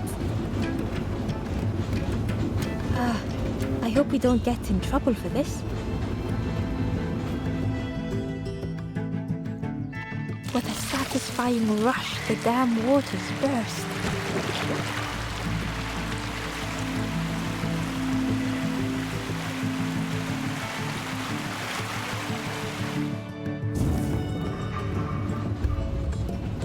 Ember really did hope they wouldn't be in trouble.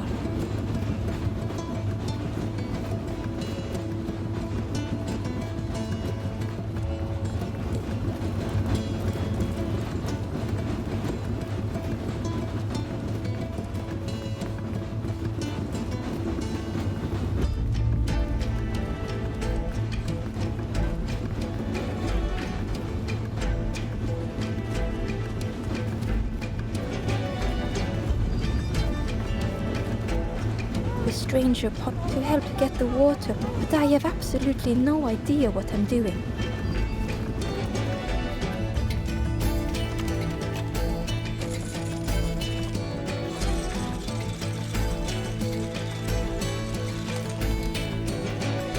With everything flooded again, Ember wondered if now they could reach the entrance of the cave.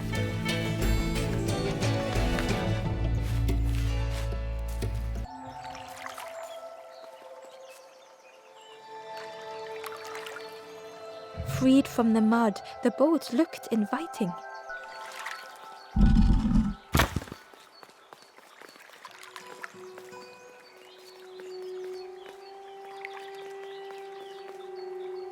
The traveler whispered. Watch the birds build the dam night and day. Took them forever. They had no... It was hilarious.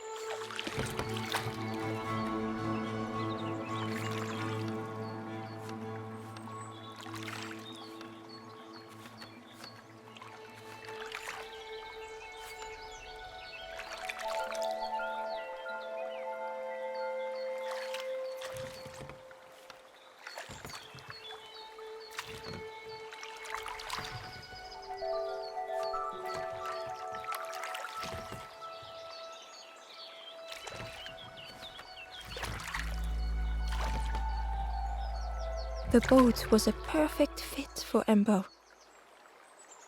It felt like they were on the right path at last.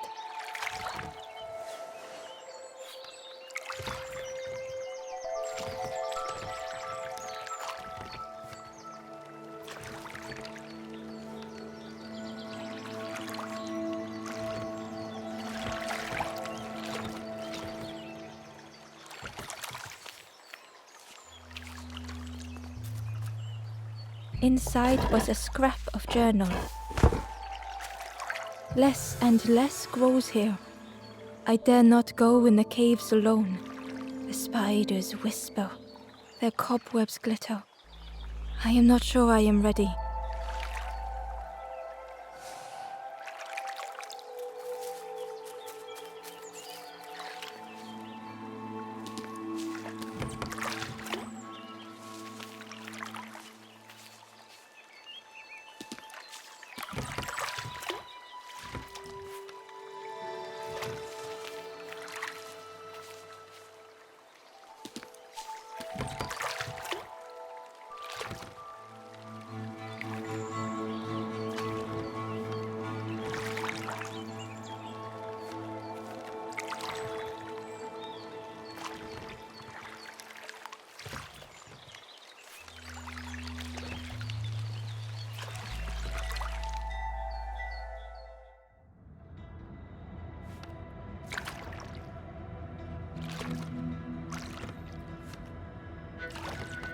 The passageway was dark and eerily silent.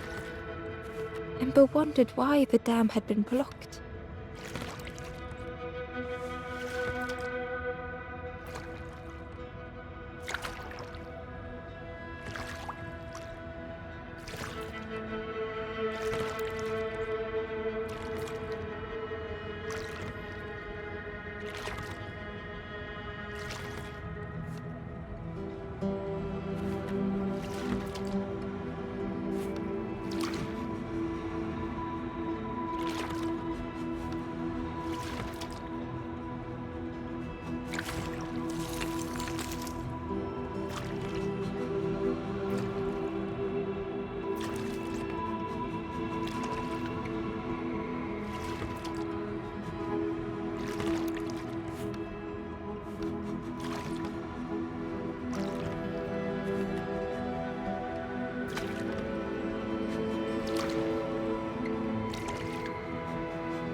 There was a lens on the wall.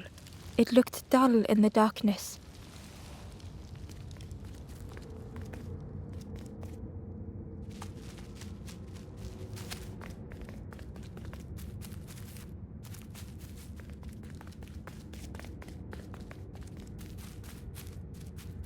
There was a space in the frame for something to fit.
As the gate opened, a thought occurred.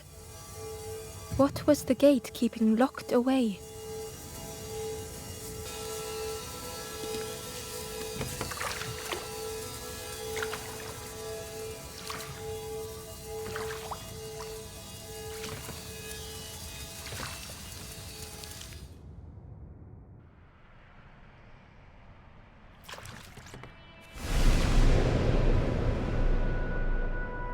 Ember had found another unlit campfire at the heart of the cave.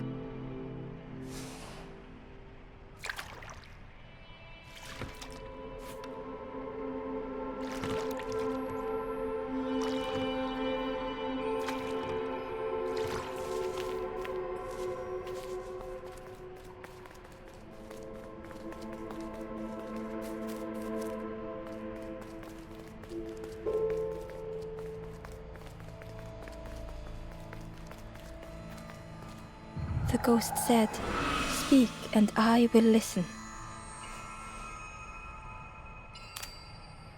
This is the cave of regret.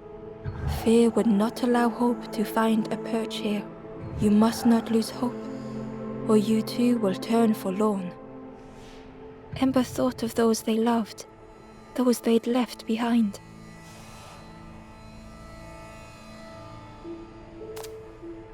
There are others lost along their journey. Find them and I will guide them.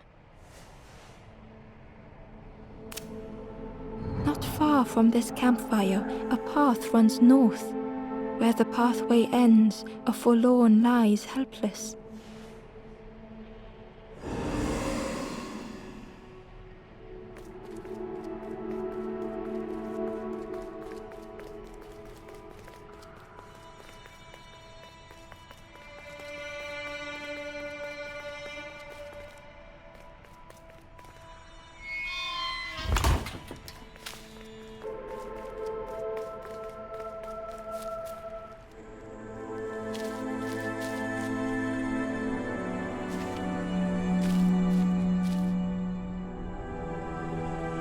The stranger was tired of pretending.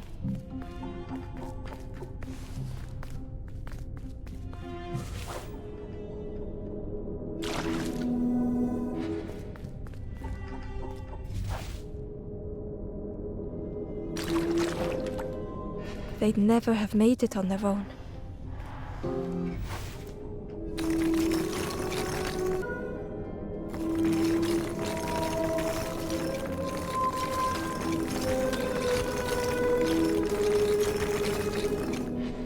Had they deserved to make it this far?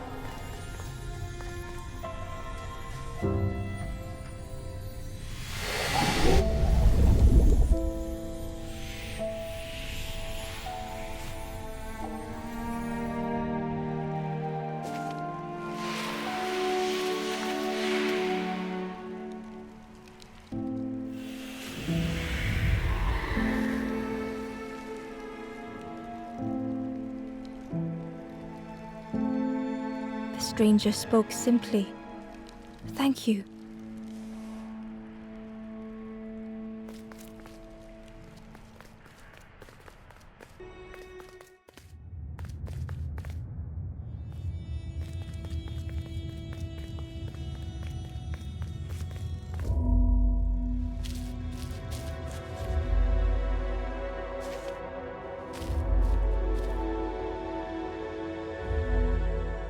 The stranger was wary, coiled and tense.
The stranger whispered, "I'm so tired. Do you know the way?"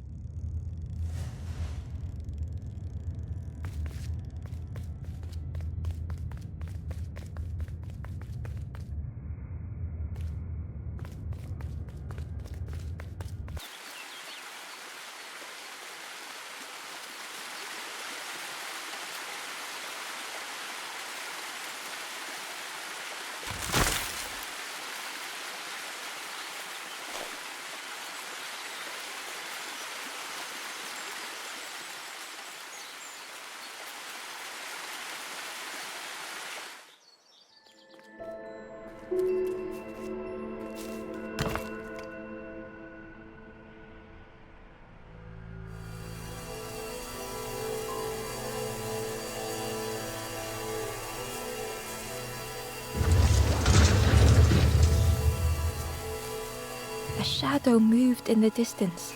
Ember hoped that it was a trick of the light.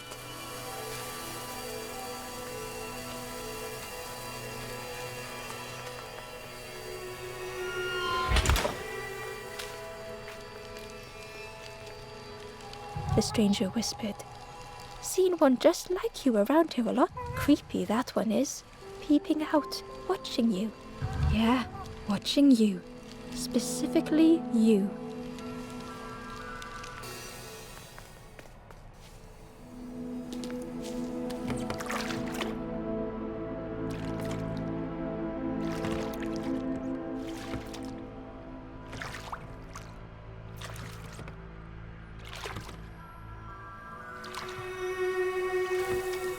Terror gripped Ember suddenly.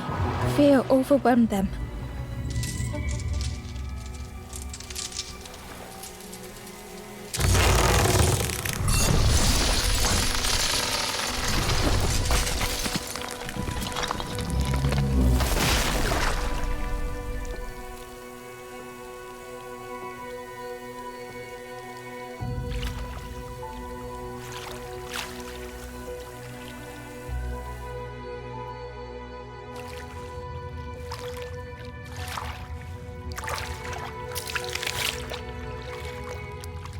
The splintered plank was all that remained of Ember's boat. They sat for a moment and despaired. Perhaps the Forest King was right. There was no hope here.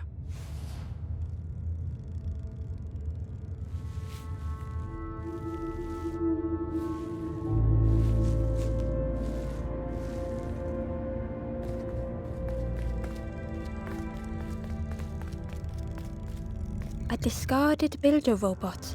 The poor thing was rusted in place.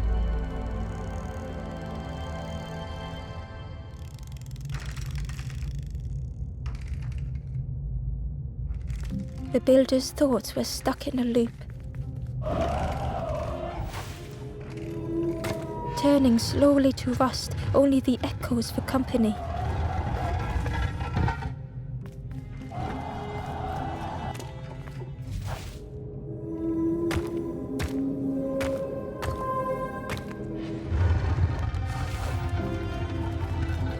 Disconnected gears in their head turning round and round. Each unshared moment went the same.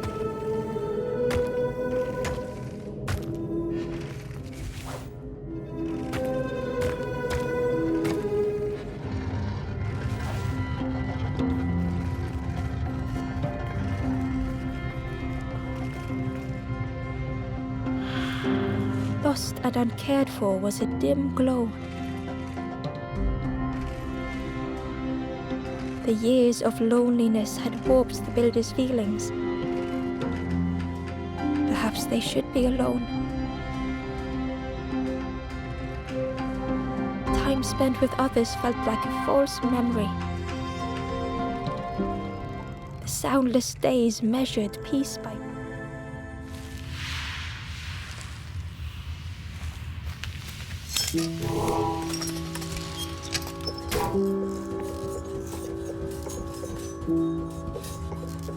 Who's there?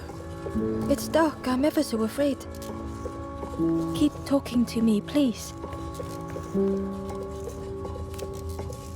Aye, the feathered ones did this to me. It's been so long since I've seen anyone. Since I've talked to anyone. I can feel the warmth of the sun on it. An outside place. It's okay if you don't want to help, but it would be so nice to see what you look like. It was wonderful to meet you. Don't forget me, please. The others never came back.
The builder took a moment as they tried to focus their eye on the small blue figure in front of them. So that's what you look like. I don't know what I expected, but you have a kind face. Sorry, I don't mean to make you uncomfortable. It's just been so long since I've seen anyone. I've never been good at talking to others. You seem different somehow. Wait, how did you get here?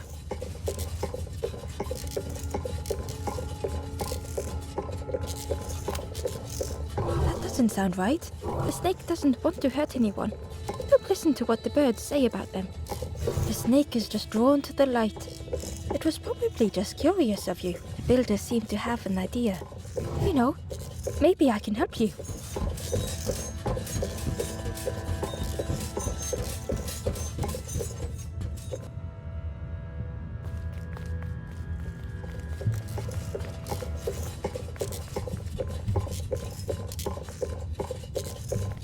This is so exciting.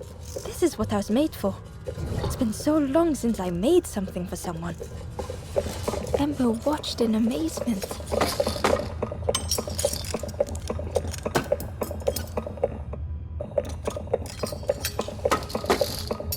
Could I get your input for a moment?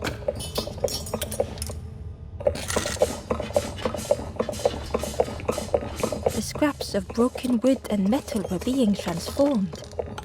Could I get your input for a moment?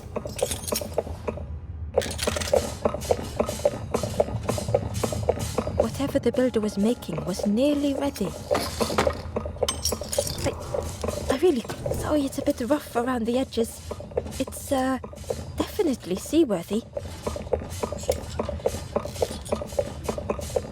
You hate it, don't you? Ember stood in stunned silence. That is such relief. Really warms my pistons. I'm so happy.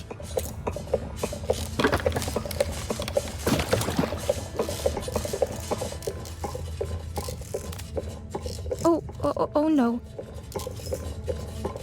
I'm not. Well, that's very kind of you. Truly, I would if I could. But if you see any others, perhaps ask them to visit the builder.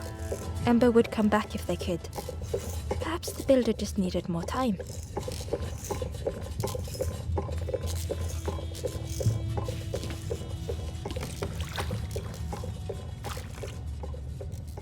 The boat was a little unconventional, but Ember already loved it.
The stranger was so lost.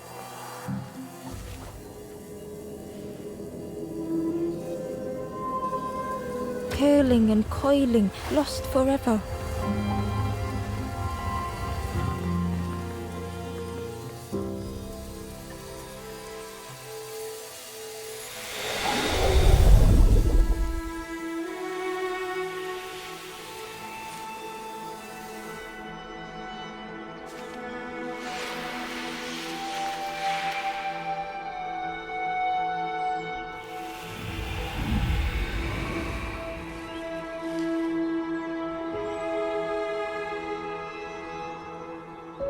The stranger looked at Ember with relief. I tried to go back, but I just went nowhere. Time to go forward, I think.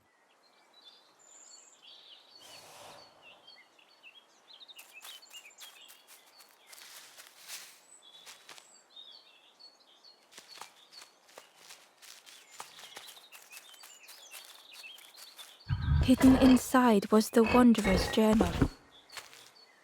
Alone I searched, I swallowed hesitation, and at last the doorway opened, but beyond there was nothing. I did not understand.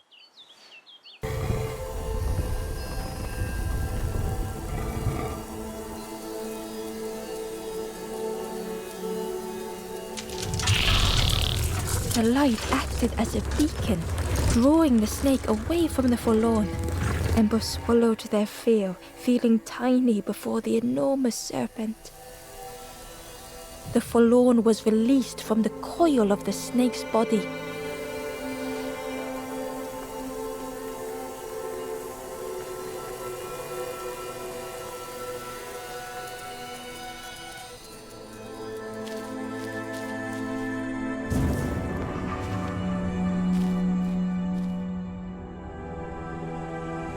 The stranger's thoughts bubbled up freely.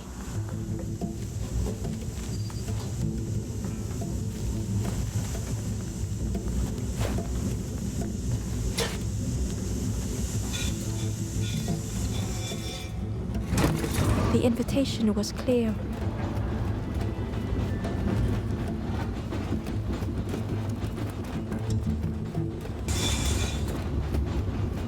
The stranger had much to consider.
The stranger seemed grateful. I think I have to choose for myself.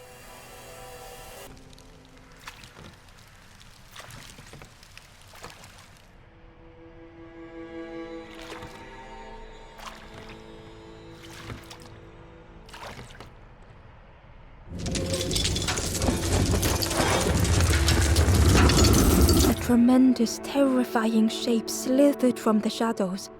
The snake's body coiled around the forlorn like a scaly shield.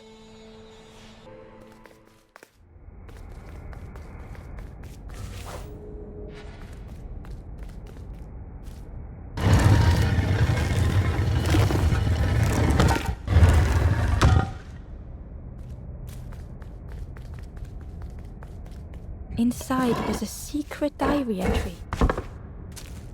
And so it goes. We try, we fail, there is nothing more. Home is not as I wished. Hope, do not believe in false hope.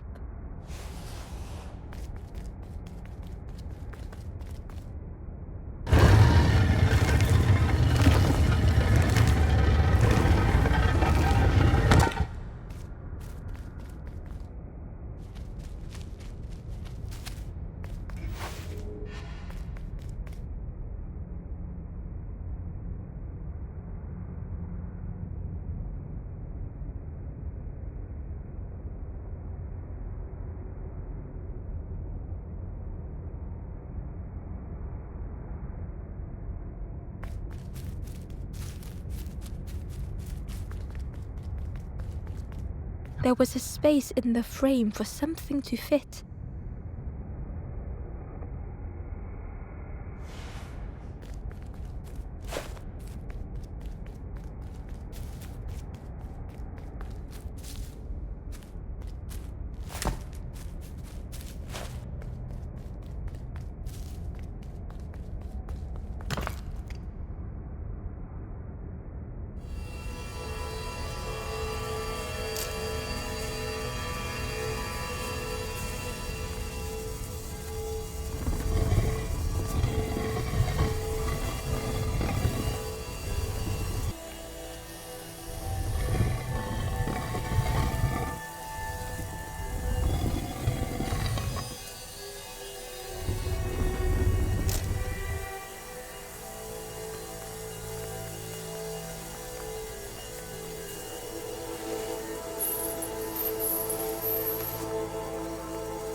The light acted as a beacon, drawing the snake away from the forlorn.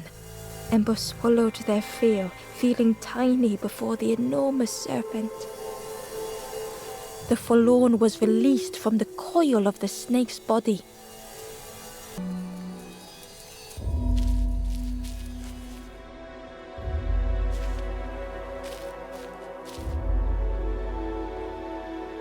The stranger had been robbed by an icy hand.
They had burned so bright, so brilliant.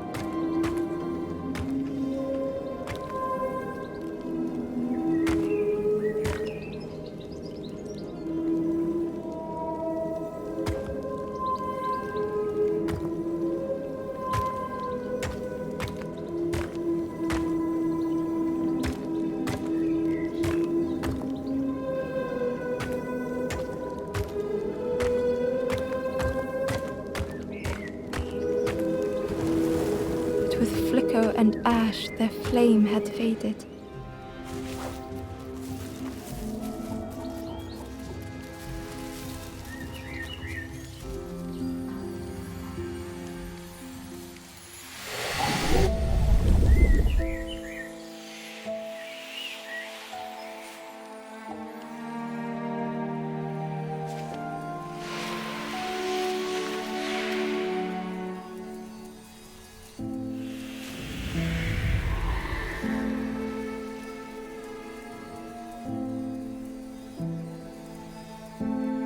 The stranger looked at their hands tearfully.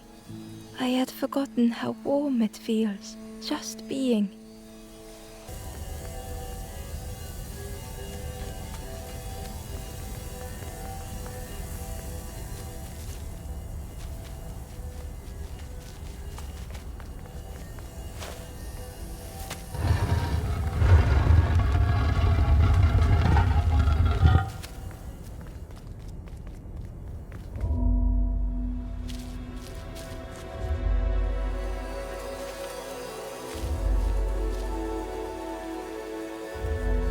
The stranger's heart was in knots.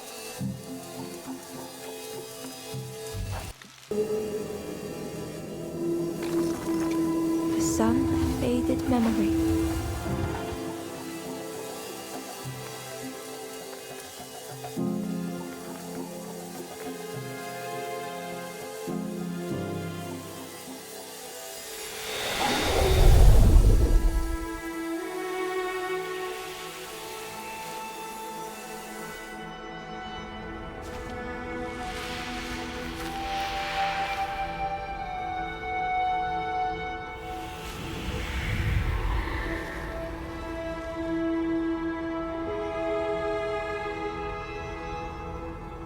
With tears, the stranger said, "You have reminded me, friend. The beacon."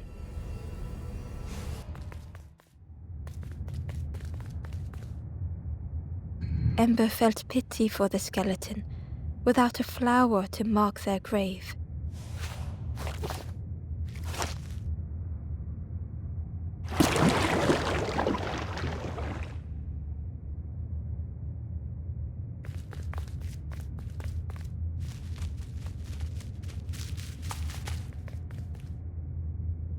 Ember found a secret note from the Wanderer.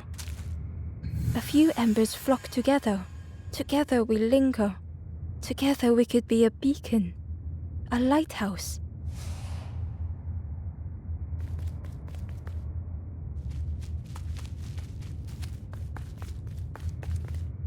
Ember hoped this would help this soul find peace.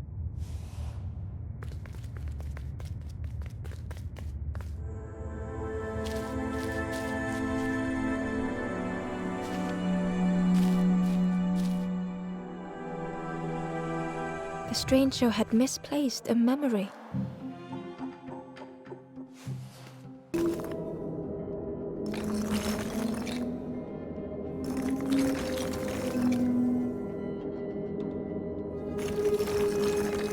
Only the shape of the thought remained.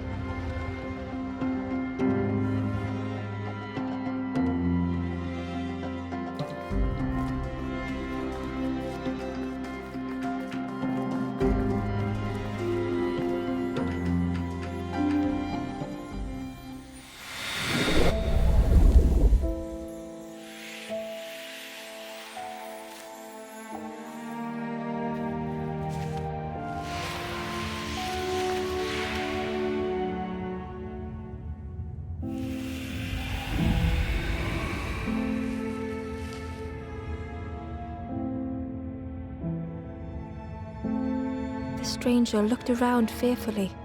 I stayed in the nest too long.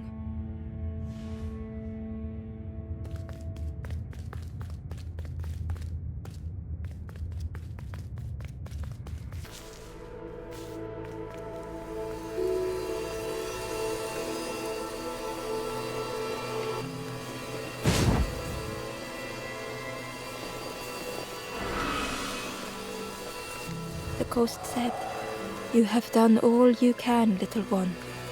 Your journey lies ahead. Your journey is nearing its end, little one. You have cleared a path for others to follow. I will guide them after you have gone."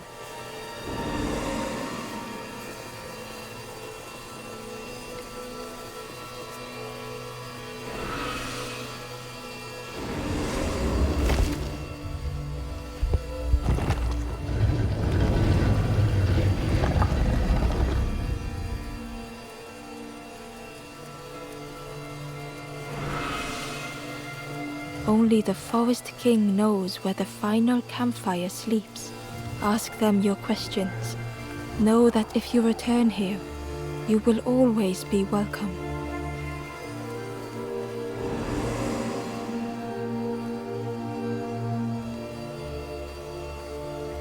The stranger spoke simply. "Thank you." The stranger spoke. "Please take care of yourself, friend." The stranger thought, "Most things I worry about will never happen." Gratefully, the ember said, "I felt so trapped for such a long time."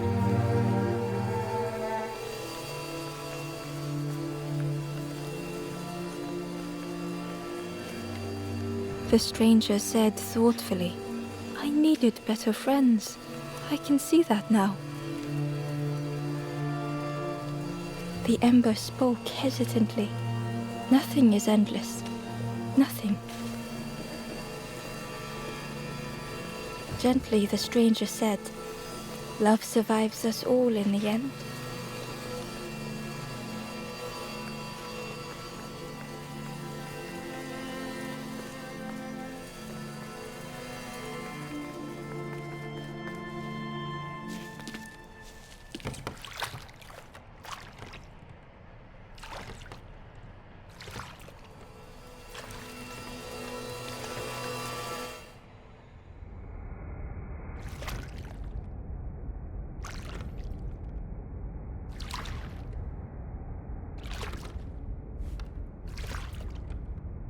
The taste of fresh air was welcoming as Ember left the caves behind.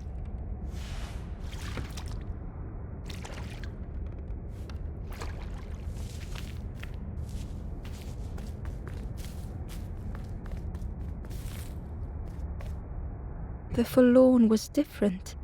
Their gentle music filled Ember's thoughts. They sang. I was Ember. I was bird. I was forlorn. None were my true self. I will not go back to flame nor feather. I will find another way. Ember understood and let them be.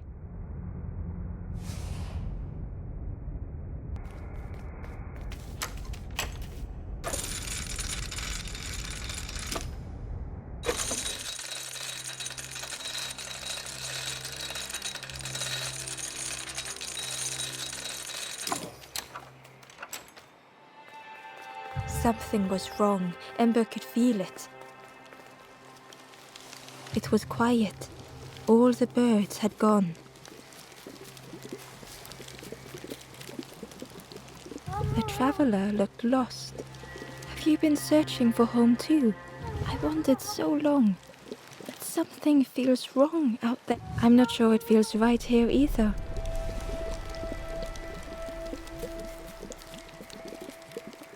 The stranger inhaled deeply.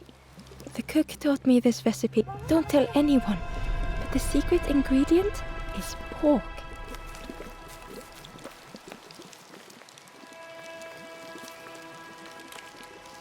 The Ember looked proud. I've nearly earned my full feathers. How are you getting on? The Ember hesitated. Oh, really well. Me too. I can't wait until everyone has to listen to me. Yeah. The Ember hesitated. I can't wait until, yeah.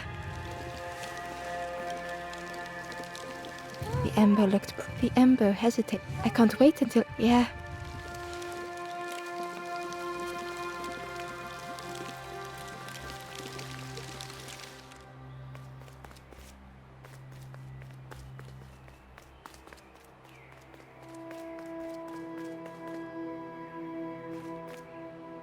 There you are. You've done this. The king is gone. Gone.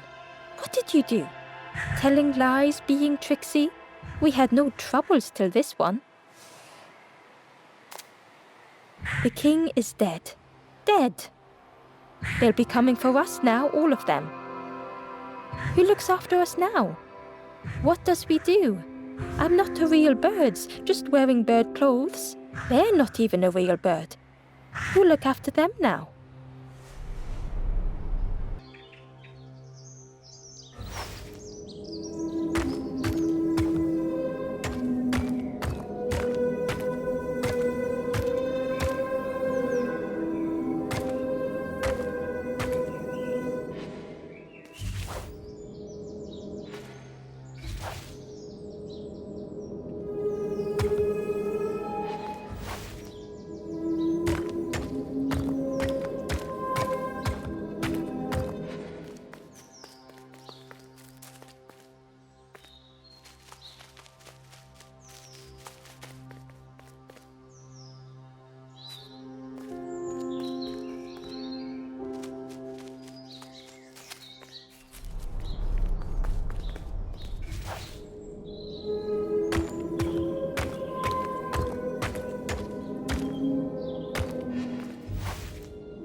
Chains and pulleys in the base of the chair.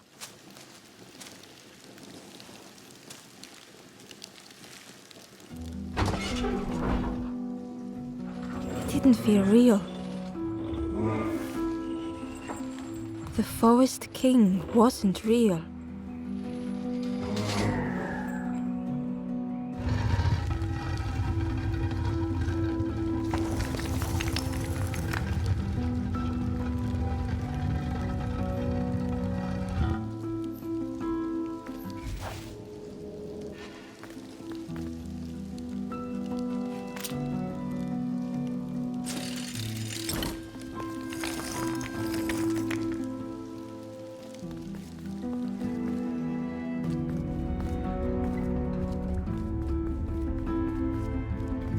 broken boats were scattered on the water.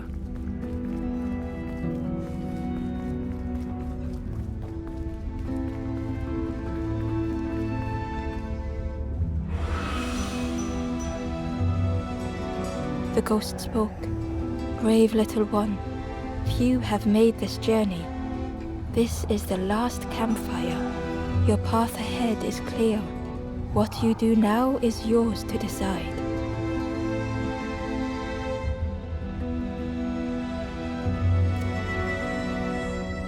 This is the end of the path. You have helped all who can be helped. It is time to complete your own journey. A boat lies waiting, but it belongs to another.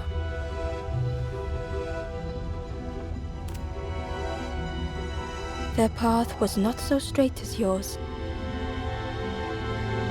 Seek them out before you move on.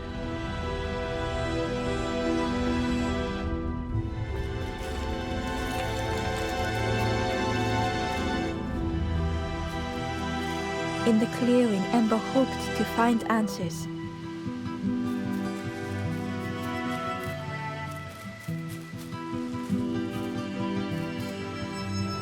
Behind the Forest King's puppetry was the wanderer in the red cloak.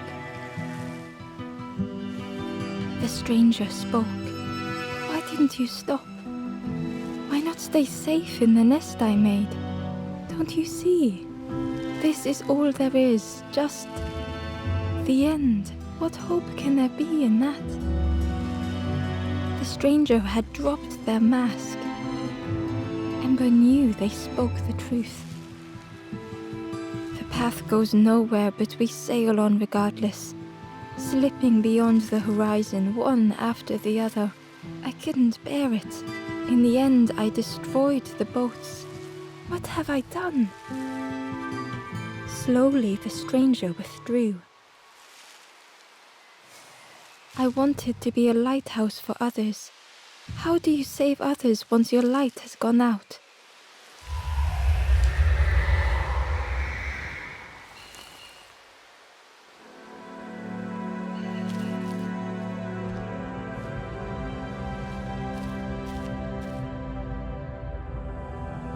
The wanderer's thoughts had become twisted.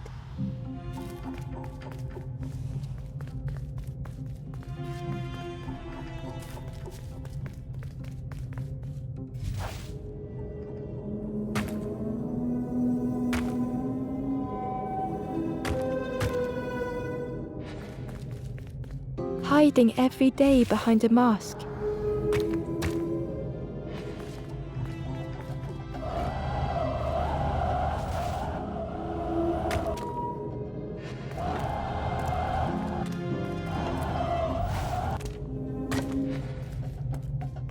Watching hopeful little ones arrive endlessly.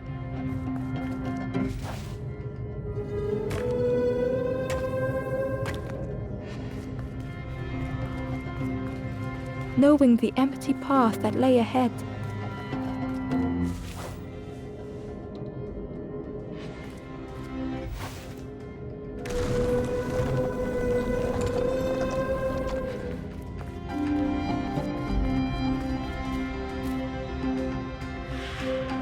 Inside their dim light was a hidden pain.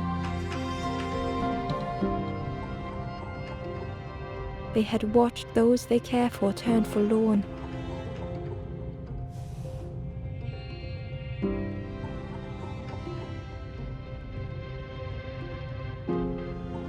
They had locked their hope away, tried to protect it.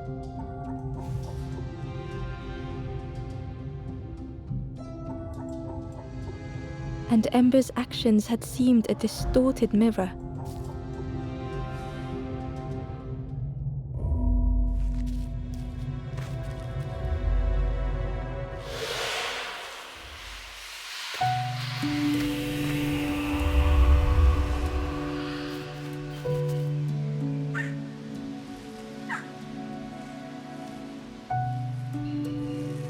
The wanderer searched for words.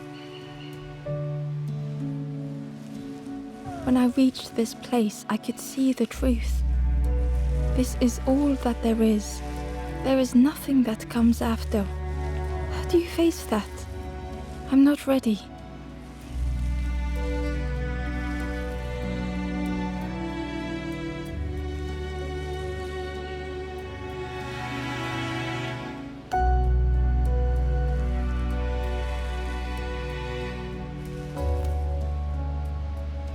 I turned back, tried to stop the others.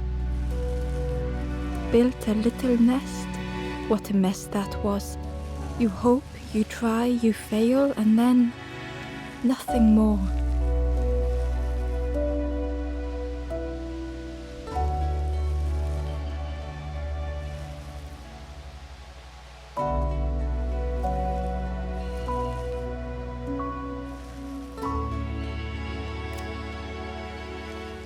I thought I was saving them, that they would lose hope if they knew. But without an end, they lost hope anyway. The wanderer took a breath. I thought it would lead somewhere, mean something. Ember paused. So many places the path had taken them. So many others whose paths had crossed their own.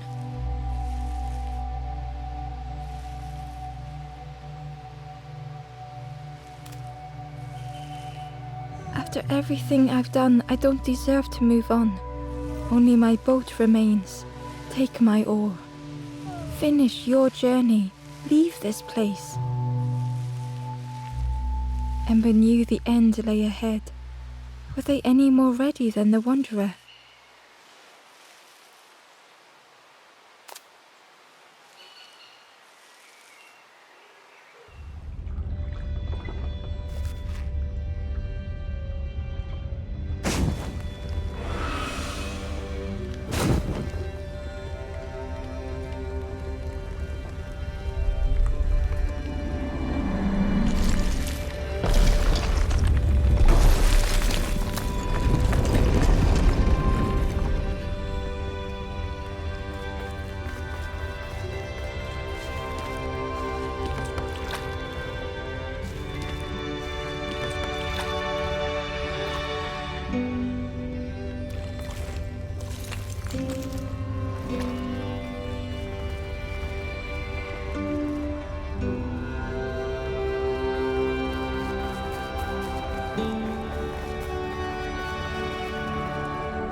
There is a place where the lost embers go, as their light begins to fade.